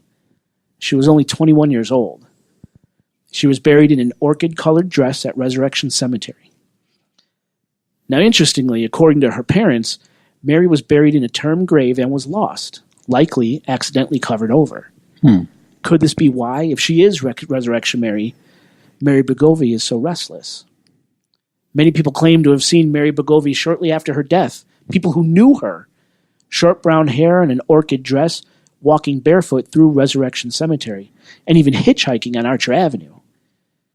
Now, of course, for me, the problem with this story is Bogovi's description. Yeah, the hair and the Short dress. brown hair, orchid dress, and not to mention that, the location of her death, nowhere near Resurrection Cemetery. But for some reason, Bogovi's name pops up time and time again as the possible corporal version of Resurrection Mary. I mean, I think that might be a case of because tragedy happens a lot of places, especially if you don't think time is a thing. It happens everywhere all the time. It's probably just people got confused. It's like the next folk story next door is being confused with the one here. Right. Yeah, it's quite possible. Yeah. We have Mary Miskowski, died on or around Halloween 1930 at the age of 18 or 19 after having been hit by a car on 47th Street while attending a Halloween party dressed as a bride in her mother's old wedding dress. She lived at 4924 South Damon in Bridgeport, actually just a few houses down from Mary Bogovi, as a matter of fact. Few houses? Yep. Miskowski was described as beautiful, young, blonde, and legend says she was buried in a term grave at Resurrection Cemetery. In the same wedding dress? Same white dress, yeah. You said wedding, though. Did she really wear her mom's wedding dress? Well, in this story, she was going to a Halloween party in her mom's wedding dress. Okay. Isn't that considered to be no? Not so. Isn't that superstitious? No. Not against Catholic or anything like that. I'm saying, isn't that superstitious? No, I don't think so. Because, even girls today, they have some sort of a token from their mom's wedding dress attached to their own wedding dress. I think my wife had a piece of her mom's wedding dress safety pinned on the inside of her, of Katie's wedding dress. It's a tradition thing. Okay. Yeah. Cool. Now, there are even more. There's more candidates. But as I said, these are the three that pop up most. Was Resurrection Mary one of these women? Is Mary's story made up of a combination of elements from all three women's lives and tragic deaths? Was Resurrection Mary someone else entirely? Was she ever real, or is she an urban legend made real by the over 30 years of storytelling and belief, kind of like a thought form or a tulpa? Personally, I don't really care. The story of Resurrection Mary is a fantastic one, a true gem from the dirty 30s, a time when prohibition, dance halls, gangsters, and big band music ruled Chicago. Was it prohibition in the 20s? And 30s. Was it? I thought it was just 10 years. No, 20s, 30s. I thought it marked the decade and ended the decade. No? Am I wrong? No, I think so. No. Okay. I believe you. I just don't know 100%. Yes, he is sleeping. No, I don't know 100%, but I think it was. I thought it was marked around exactly 29 or something, or 1 of 31. I don't know. I thought it was true, but maybe not. I know that the 30s is the crash for sure, right? That's and then Hoover blankets and shit. And that's why they call it dirty 30s. Yeah, no, I get it. And also it rhymes. Yeah. So, I don't know. Resurrection, it's a story I grew up with, as did countless Chicagoans before me, as will countless Chicagoans after me. I don't know about countless, but yeah, a lot. But you were telling me this, the way you were talking to me about what we were doing today was so casually, if as if someone like someone who has lived here all his life, which I have. I didn't know this at all. Yeah, so let's talk about that real quick. So I'm every time you kept saying we're going to Resurrection Mary, I kept thinking we're going to a hospital because most hospitals are called Resurrection hospitals. And there's 5 in the city. Yeah. So I thought it kept saying where's the hospital? And you're it's not a hospital, it's a cemetery. Oh, right. That's how much I don't know about this thing until today. So why is that? Well, I grew. It's funny. I grew up in the city. Actually, the first apartment my parents had was on Damon Street, which is funny, but North Damon. Yeah, and then we moved up more northwest and stuff as we went, but still a city, Steinmetz and all that. But yeah, I've heard ghost stories and stuff. I'm never saying never did. I don't remember many of them anymore, if there were that many, if people even really talked about them that much. But I guess in my neighborhood, how I grew up, learning Spanish first over English and then English later, I just never heard it. Never heard of the story ever. Wow. Never came up ever. Yeah, I was shocked. Yeah. You looked at me like, what? I'm like, yeah, huh? Never heard of that. Well, what do you think at the end of the day? I think it's cool. I really like the Native American angle. I think that works for me best because it seems to be the most.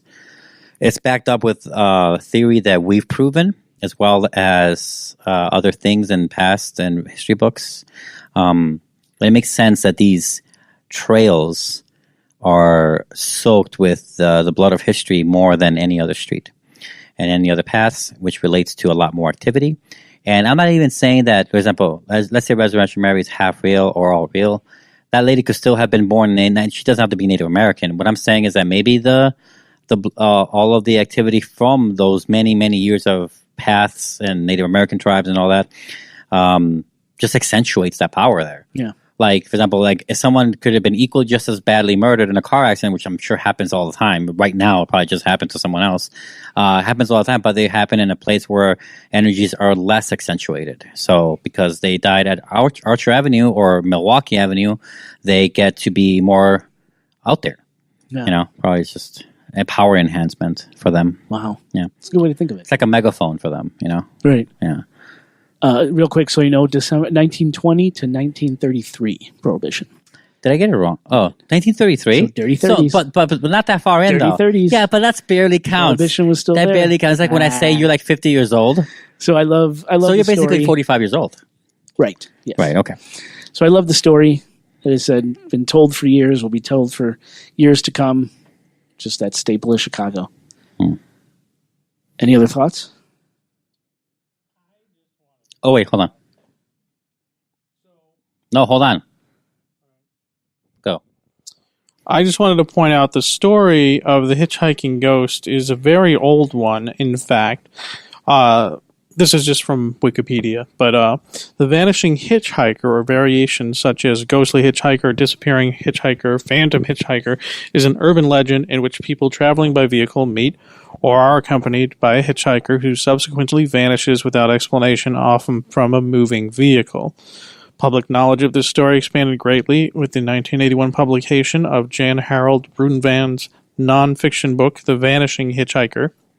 In his book, Brunvan suggests the story of the vanishing hitchhiker can be traced as far back as the 1870s and has recognizable parallels in Korea, Russia, among Chinese Americans and Mormons and Ozark mountaineers.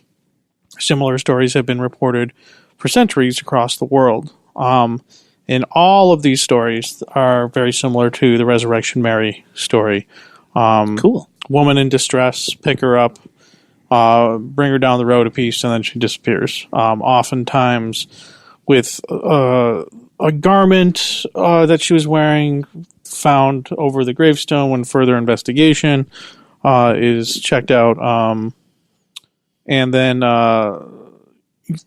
everything from unsuspecting motorists making contact with the family of the deceased, finding out later that the person has died. All right, we got it. Similarities. In all of So what's all your these point? things. Where are you going?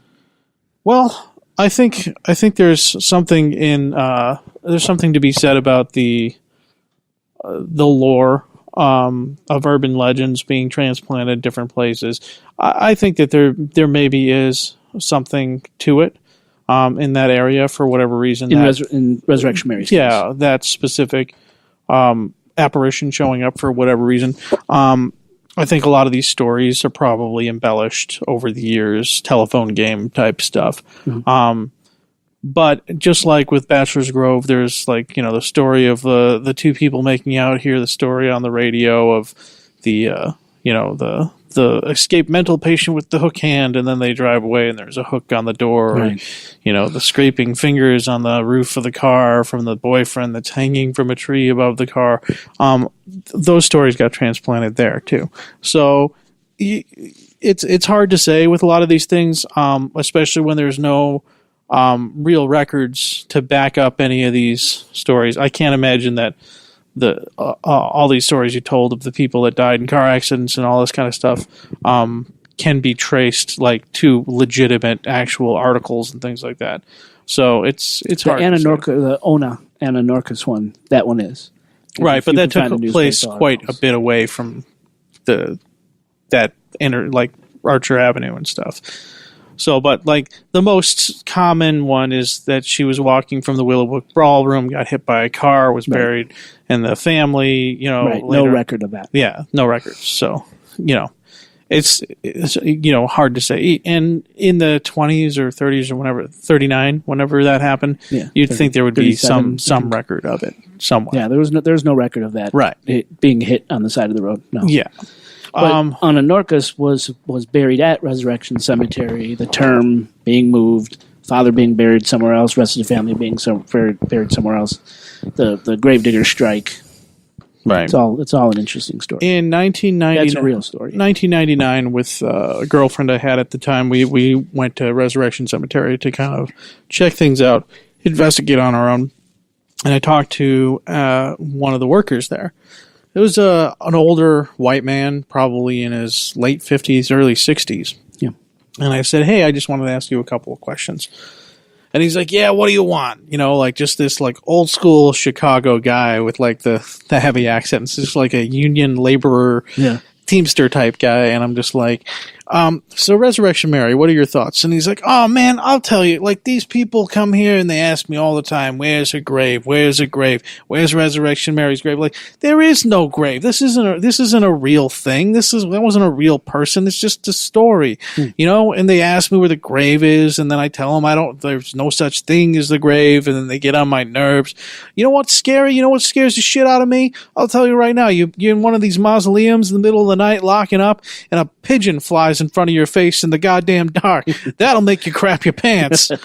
And it kind of reminds me of the attitude. Not that it was bad. The attitude of the workers that were there when we went to the cemetery. You know, they hadn't seen anything. They heard people telling stories, and but overall, it's like they're kind of done with it. They all kind of just accept it as matter of fact. Yeah. They're just like, stuff happens. I haven't experienced anything, but I'm not doubting anyone else has. Like shit happens. I know, but a naked girl here one time. I mean, when we were at the cemetery today, I had a really interesting. It wasn't necessarily related to Resurrection Mary, but I had a really bizarre thing happen to me when we were there talking to the one guy. Yeah, I don't know. I like the story. True or not, I enjoy it. It's a good one. I'm glad we covered it. Yeah. Had fun today. Oscar, what is this rank in popularity of Chicago hauntings? Oh, this has got to be number one in Chicago. But number one, no, for you. What is my number one haunting? Well, is it the number one you've heard? This one? Oh, yeah. Okay. Yeah, this is probably the first story I heard. Why am I hearing it now? This or Bachelor Grove? Bachelor Grove, I've definitely heard from you guys. Yeah. I've never heard of Resurrection Mary from you in the 10 plus years I've known you. That kind of plays into this whole thing. I just assumed you knew. That's your dumbass fucking assumptions. When you assume, you make an ass out of you and me, right? Right. So what do you say we play some of these interviews now, and then we'll close it after that? If we can, we kind of just started talking to you right away. Could you please state your name? Oh, Rich Brusinski. Actually, I didn't know we were going to be doing any time. But I know. I just no big deal. No. But Rich Brusinski. My dad opened up in 1965, so I've been here since. That's why I even say just by being a kid and. The beer was always down there, and my first job was loading coolers and bringing up beer, and so I've always been around. So it's like whenever they ask questions of, about to ask spirits or whatever you want to call them, they all seem to know me, and I get along with them. They all pretty much have said that they like me, but I've never done anything to. That's a good thing. To not. Well, there's been other mediums that said that their place is full of spirits, but they're all friendly. None of them are harmful, and pretty much a joyful bunch of, Well, it's definitely a welcoming feeling here.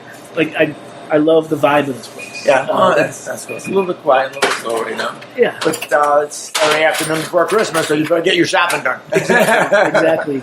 So the reason we came in originally was because of Resurrection Mary. We're doing a story on Resurrection Mary, and of course, Chet's melody is seeped in that Resurrection Mary. Yeah, you look out the front door. It's the cemetery's That's right Resurrection Cemetery, right out the front door, yeah. So, do you have any stories about Resurrection Mary herself? I do know that it's been written in books. Ursula Bielski, a good friend of ours, she had written a book and there's something in there that when she had interviewed my dad a long time ago, and there was a girl that a cab driver had said he picked this girl up, and that's a pretty famous, because it's actually a true story that this girl was hitchhiking and a cab driver. It happened to be a cab driver. Could have been anybody because police have said that they picked her up or hit her, because that's another way that Resurrection Mary has been seen as being walking across the road and people drive through her. It's a less known story, but it's happened. I've talked to more people that's happened to than have actually picked her up. And it's always she gets in, the door opens and she gets in, but in front of the cemetery gates, the door never opens and she's gone. But this time, the cab driver had, said he picked up this girl, and when they were just driving by, she said to stop here. And my dad was actually down a bar, and there was like 3 customers. It was about 3 in the morning. We still have 4 o'clock license, and this guy comes. So there's just the 3 guys, and my dad, and this cab driver comes in and says, "Hey, where's the girl?" He figured, she came in said she had to use the bathroom, or just stop here. I don't know if she said to use the bathroom, but she said to stop here. And now my dad and the customers said the door never opened. He said he's seen her come in. He didn't say he's seen the door open, but he said he's seen her come in. And all 4, my dad and the 3 customers, said the door never opened and nobody ever came in.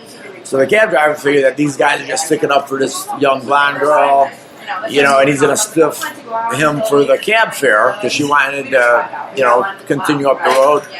And so he looked. The place is pretty much the same as it was. The cabinets. So he let her look in the cabinets, the bathroom.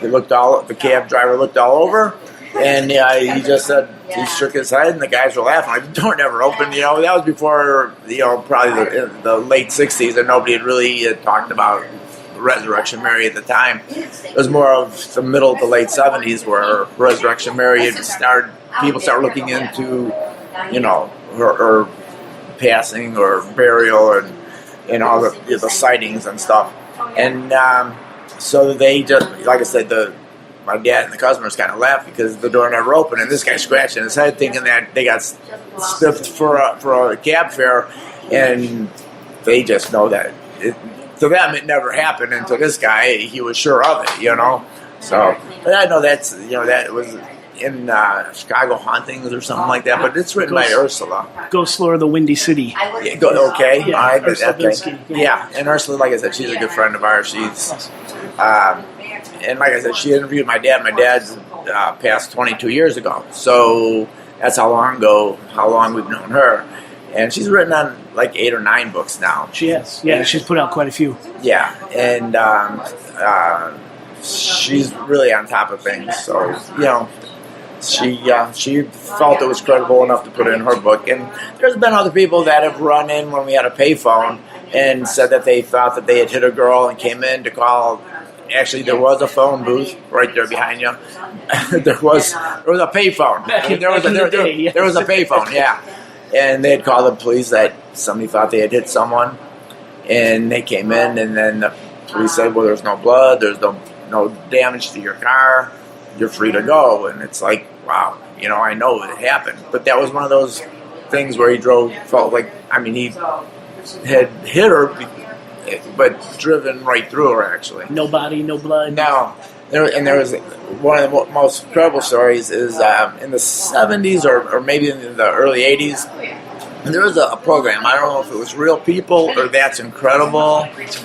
That's Incredible with Fran Tarkington as a host, and a justice police officer was driving by and said that he hit a girl. And they had called out the fire trucks, the ambulances, and put floodlights out into right up the street here, out into the prairie.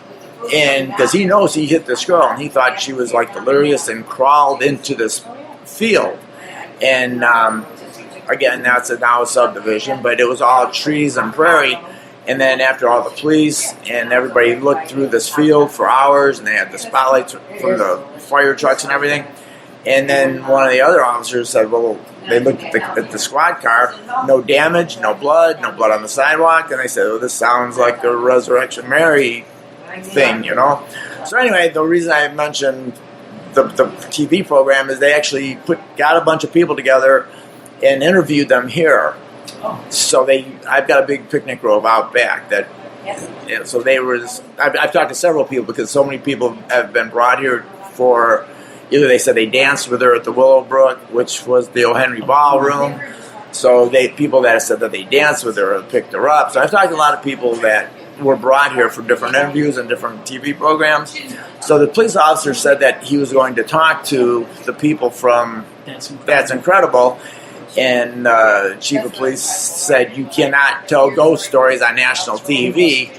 And he did. He got fired. They said, we will fire you if you tell that story. And Freedom of Information Act, you could find it's 100% true. You could look that up, and he actually told the story, and he did get fired. So it cost him his job. So that's how.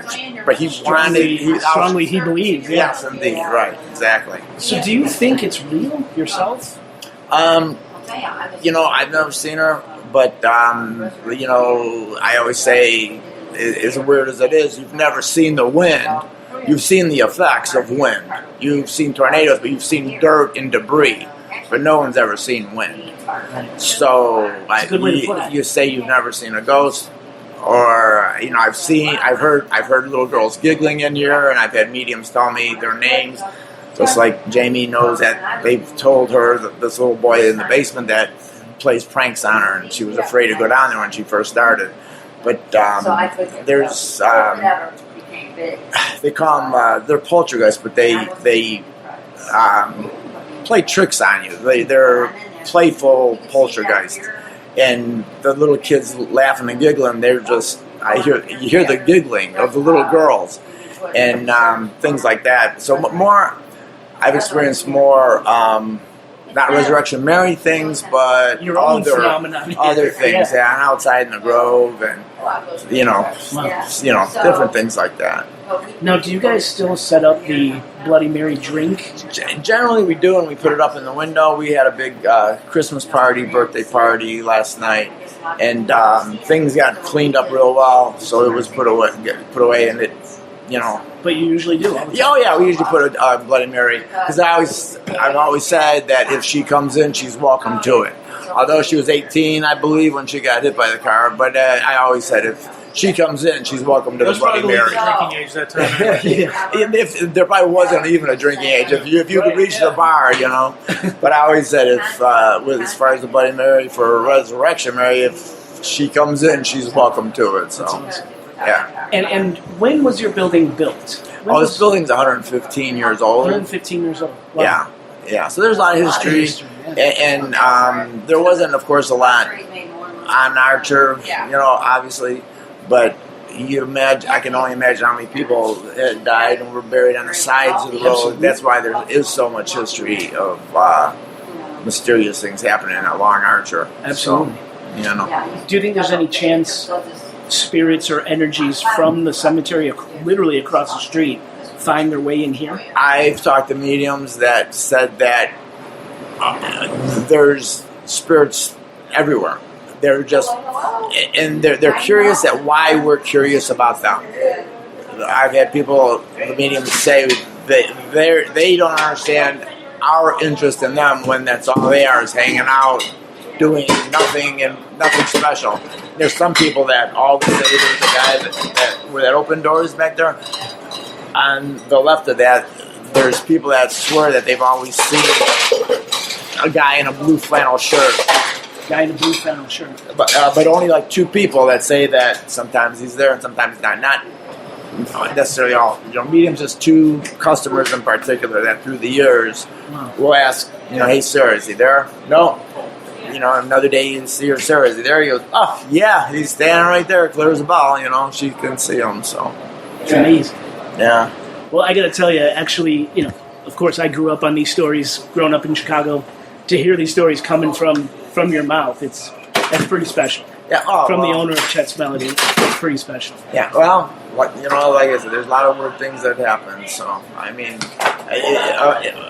one of the amazing things, the most amazing things to me was a few years ago, one of my dogs died, and I had buried her out back.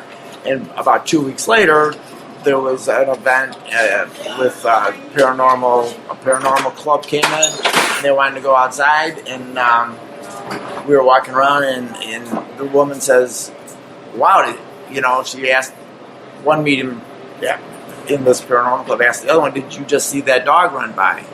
And she said, no, I didn't, but she said, I just seen a red doe run past, and I had a red doe that died 2 weeks before that. Yeah. And she says, I just seen a red doe run by. That's a cool story. And I did it, so there's like I thought, to me, that was more amazing than some of the because they say I've had mediums say there's Indians buried in the parking lot.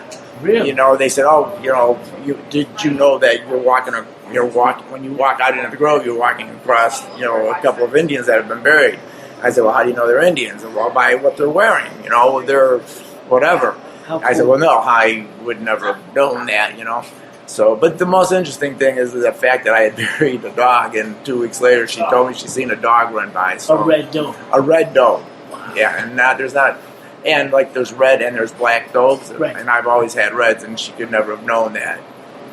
Amazing. I just had a dog die, and she said she'd seen it run by. So to me, that was almost more fascinating than the human sightings and the spirit, because it was. I mean, it's like, wow, my dog just died, and she just seen it run past us. That's amazing. So very cool. Yeah. Dave, do you have any questions? Not really. I mean, it seems like you've had a lot of experiences here. I came into this thinking that because the Resurrection Mary story matches up to a lot of other stories throughout the nation, even throughout the world. The earliest documented instance of a hitchhiking ghost was 1897. Of picking her up on a wagon or whatever and disappearing. So this story gets kind of transplanted all over the United States. Yes, it does. And then there's the old stories from the 60s of there's people sitting up on the hill making out, and then the thing comes over the radio of the escaped convict that's got a hook hand or whatever it is, and then when they drive away, the hook is on the door. And that story got transplanted to Bachelor's Grove Cemetery. Right. It seems like a lot of these stories that exist kind of get transplanted all over the country. Yeah, but maybe there's. I feel like that there's some phenomenon that's happening that is causing that. I feel like a lot of the stories are embellished. Maybe a lot of it's local, urban legend type of stuff. Sure. But I think that there might be some actual phenomenon happening in this area that's causing that. Well, I do know that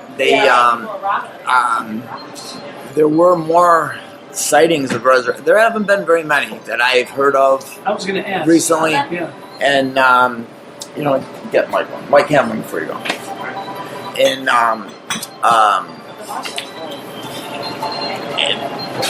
I haven't heard of too many stories recently, but for a while there was quite a few. But actually, what had happened also was that since in the 70s, when Resurrection Mary, the stories became more popular, and it was in newspapers, and Ghost Adventurers and all these other programs got really popular, and ghost hunting became more popular and more advanced with the different devices.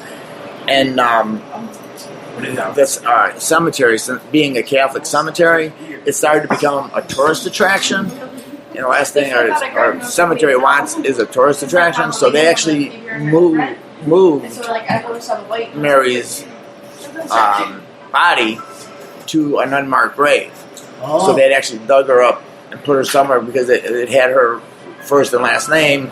And like I said, it became a tourist attraction. So they actually moved her to an unmarked grave. And then there was actually more sightings. She was happy about that. And I kind of like maybe she left and went back to the same place, and it wasn't like home anymore. So maybe she had to look a little more. I may not, if there is such a thing as looking for your resting spot. But it seemed like there was, after they had moved her body from the original grave to an unmarked spot, it seemed like there was an increase for about probably 8 or 10 or 12 years, and now it's kind of like died down. Do you know what her name was supposed to be? Oh boy, you know what? I used to know it off the top of my head, but Alzheimer's was setting in, you know. And it starts with a B, but I honestly, Bragovi. Bagrovy. Yeah, I knew it started with a B. That's one of the theories. There's 3 predominant ones: Ananorchus, Bragovi, and the third one's slipping my mind. But right. Yeah, they're not sure. Bagovia is actually the one that I had heard of most of the time. Most frequently. Yeah. So, Very but cool. other than that, Well, thank you. I think that there's actually more. Like I said, somebody told me the place is full of spirits, but none that are famous or harmful. So that just tells me it's probably not Resurrection Mary hanging around, but a whole lot of spirits that haven't. Yeah, they just like to hang out. So, and very often people will take pictures with parties and stuff, and you'll see orbs or you'll see a streak of light in the picture. I had a whole roll of film that I had taken, and I thought that's when it was 35 millimeters were the normal. And, it was a fantastic, Canon camera, and, I had bought brand new film for this party, and I thought I got a bad roll of film because it was a roll of 36, and almost every picture had streaks or different colored lines through it, and I thought it was just a bad roll of film, or they messed it up when they were developing it. And then somebody else had told me, well, no, man, you have pictures of orbs and light. These streaks are a little more than bad film. So interesting. Yeah. Well, this has been great. I don't want to take up too much of your time. Really appreciate you taking the time to talk to us. Not a problem. Jamie, too. No problem. Thank you. Listeners, we hope you liked this episode. Reporting live from Chet's Melody Lounge. Oscar, take us home. No.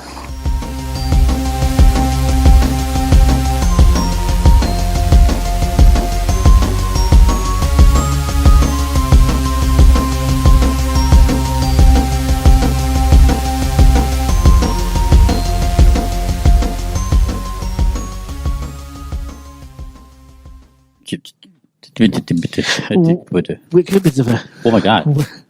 Welcome. Oh my God. To the Supernatural. Why is it so loud? Supernatural Occurrence Studies podcast. It's kind of paranormal, sort of. Welcome to the Happy New Year. It's a year's birthday. Happy birthday, year. Yeah. Happy birthday, Oscar. How does it feel that a lot of places, not just Chinese New Year, a lot of places and cultures signify different years new? Like it's a different calendar for them. It is a different calendar for them. Like, does it mean it's all arbitrary and it's all kind of stupid? Yes. Right, okay. Everything is stupid. No, okay. STUPIT. Stupid. Stupid. Dave, are you ready? Yeah. Get this done and we can all go to sleep. Is that what you want to do? I really want to sleep. You really want to sleep? I really do. I'm tired. I'm tired. My fucking headache finally went away. That's good. I didn't know you had one. I think all that greasy Mexican or food shits. You used to saying greasy and Mexican together, I think. Because they were white. They were giving us Jack's Pizza. Let me tell you a story. Oh, God. What the fuck? I thought I was going to get like a fat, nice burger with cheese and fries and maybe an RC. Because we are in Chicago, What's the thing that Homer says in The Simpsons? Look, we can't even pay our bills. And look, they're drinking Royal Crown Cola. Nice. Exactly. Well, speaking of digesting, should we continue? Yeah. Are you ready? I'm ready. He looks ready. All right. Are you ready? Never. I think you're the one who's always ready, like better than us. Yeah. Well, if you can hear us here, listeners, I mean, I was ready when we hit play.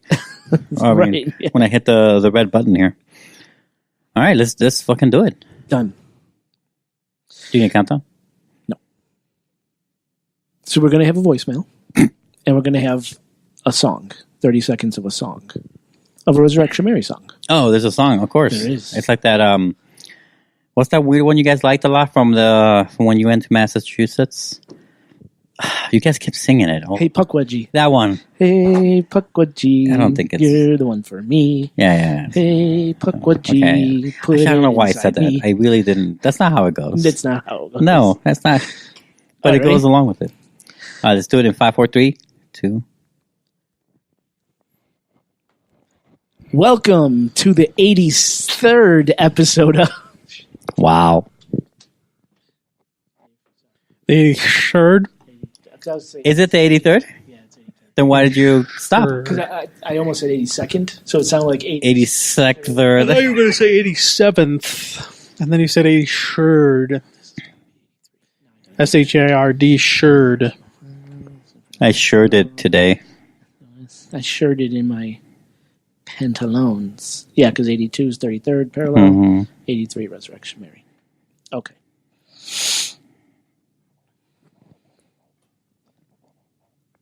Happy New Year, listeners. This is the first episode of 2019. And this is the 8th now. How about this? Start it normally, and then when you say, instead of So Damn Paranormal, you say, Happy New Year, everyone.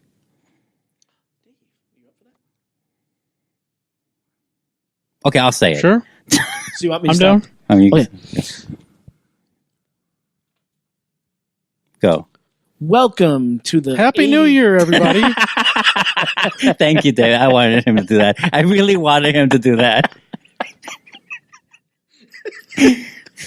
Happy New Year. Happy New Year. Happy New Year, Festivus. Should we just keep it? If you want to. It's really. I kind of like it, but it's not great now. Obviously, the best James Bond song is Live or Let Die. No, it's not. Yeah, it is. No, it's not. What is? What's you the can- best James Bond song? It's not that one. I don't care what it is, but it's not that one. Do we just turn When you into were a music young review and your podcast? heart was an open Yeah. book. No. You used to I say, got to what see- was it then? It's so tonally I got to fucked see up in Paul that movie. McCartney It doesn't do make that any one. sense in that movie. Goldfinger. It really doesn't make any sense. Like Oscar, that how are the- song how are the makes you levels want to on that stab somebody a lot of times. I want to stab him right now. A lot How of are the times. levels on that noise?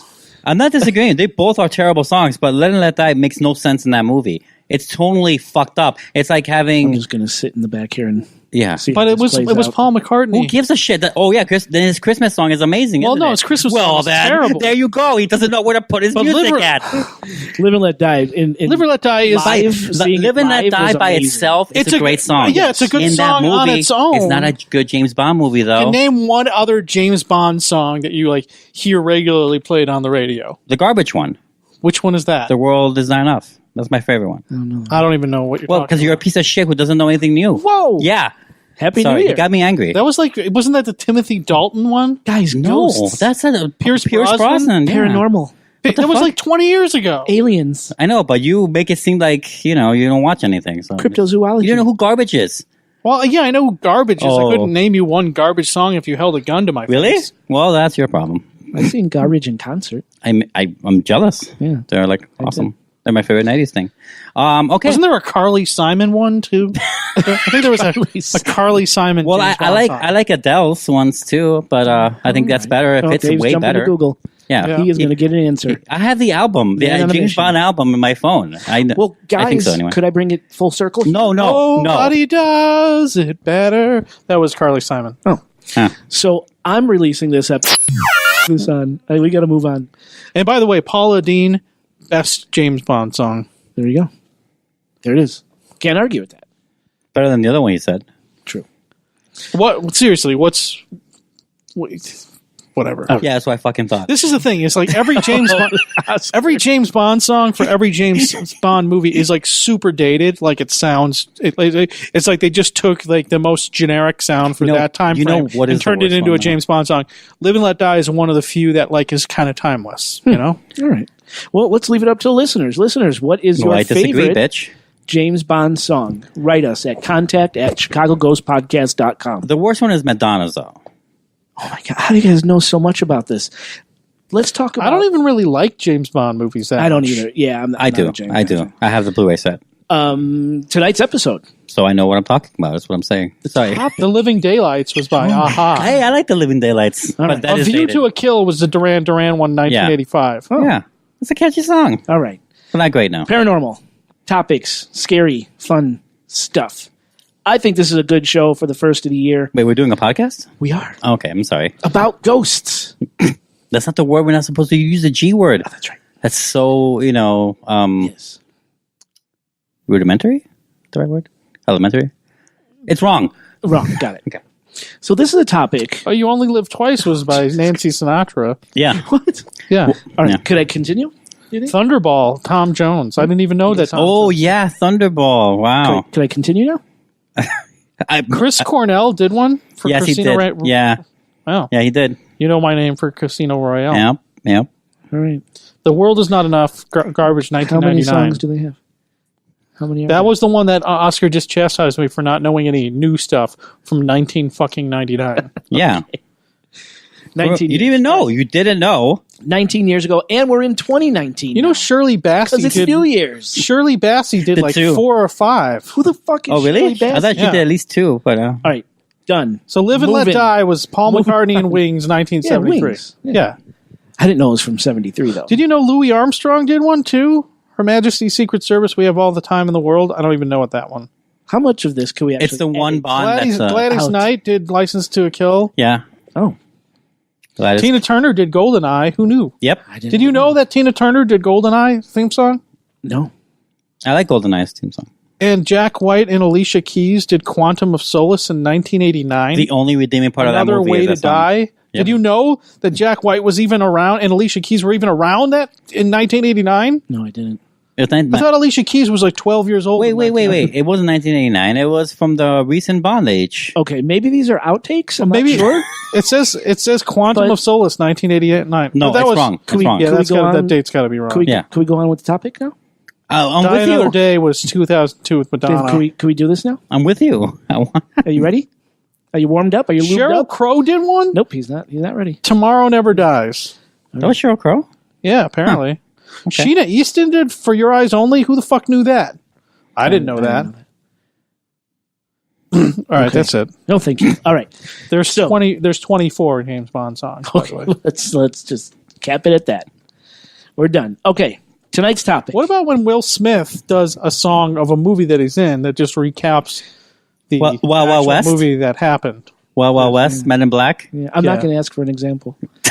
I'm not going to do it. Men in No, Black. I'm not Where it's walking just through that like door. we the Men in Black, and I was the guy in the movie you just saw. It doesn't even rhyme. I know it's pretty bad. All right, so tonight's topic. James Bond movies. Okay, I was waiting. Okay, done. Now tonight's topic is something. Wait, that Moby did one in 1992. You're letting this happen. You're in control of your show, aren't I you? can do. Just throw something at him. I talk- want me he to talks just tell over me to me. disconnect them. Do you want me to tell you? I have the ability. All right, moving on. Ready, Dave? Yes. Thank you. Welcome back to the show. Listeners, please check out our sponsor or sponsors. Oscar, I don't know how many commercials you played. Probably just one. Magic of Vetting. Check out our sponsor. Kind of lazy. Help support us in this new year. Well, the lights are turned down low. It's pretty bright in here. The drinks are flowing. I have a bottle of water. Iced coffee. Ceremonial candle is lit. There's no candles in here. Let's get this show started.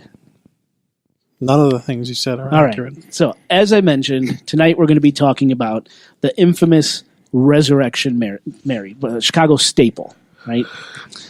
In order to understand Resurrection Mary, no, I don't want to say that. You don't. You don't want to say that sentence. No, I didn't. You don't want to say the sentence. In order to understand Resurrection Mary. ... Yeah, no, that comes later. What are you trying to say? I should just look at my notes. You should look at your notes, but you didn't screw the pooch, right? You haven't said what you were going to say, right? No. So keep going.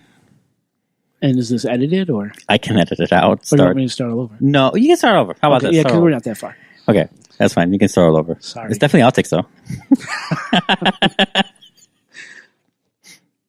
5, 4, 3, 2, 1. I mean, there's a good chance I've already played them and secretly placed markers I've done on the show already. Oh, that would be fun. That would be fun. I can't wait to see what you do. Maybe, I said. All right, listeners, here it comes. If not, outtakes for sure. We have a lot of those. Yeah, we do. All right, here it comes. Maybe. Wait, take us home? Is this the end? No, I don't know. No, it's not the end because we still got the interviews. Oh. Wait, which interviews are you talking about? The ones we recorded today. Yeah, no, that's fine. But I'm saying beyond that, what are we doing? Oh, that's it. Wait, so should we just exit now? No, because in the at the end of one of the interviews, I bring it home. Oh, you take it home there. Okay. Take us home. Remember? Got it. Yes. Okay. Yeah, I remember now. So that's where we end the show. Yes. Okay, great. Done. I'm not going to put this in the show, obviously. I'm just talking to talk. Cool. I'll cut it somewhere. Yay. Yay me.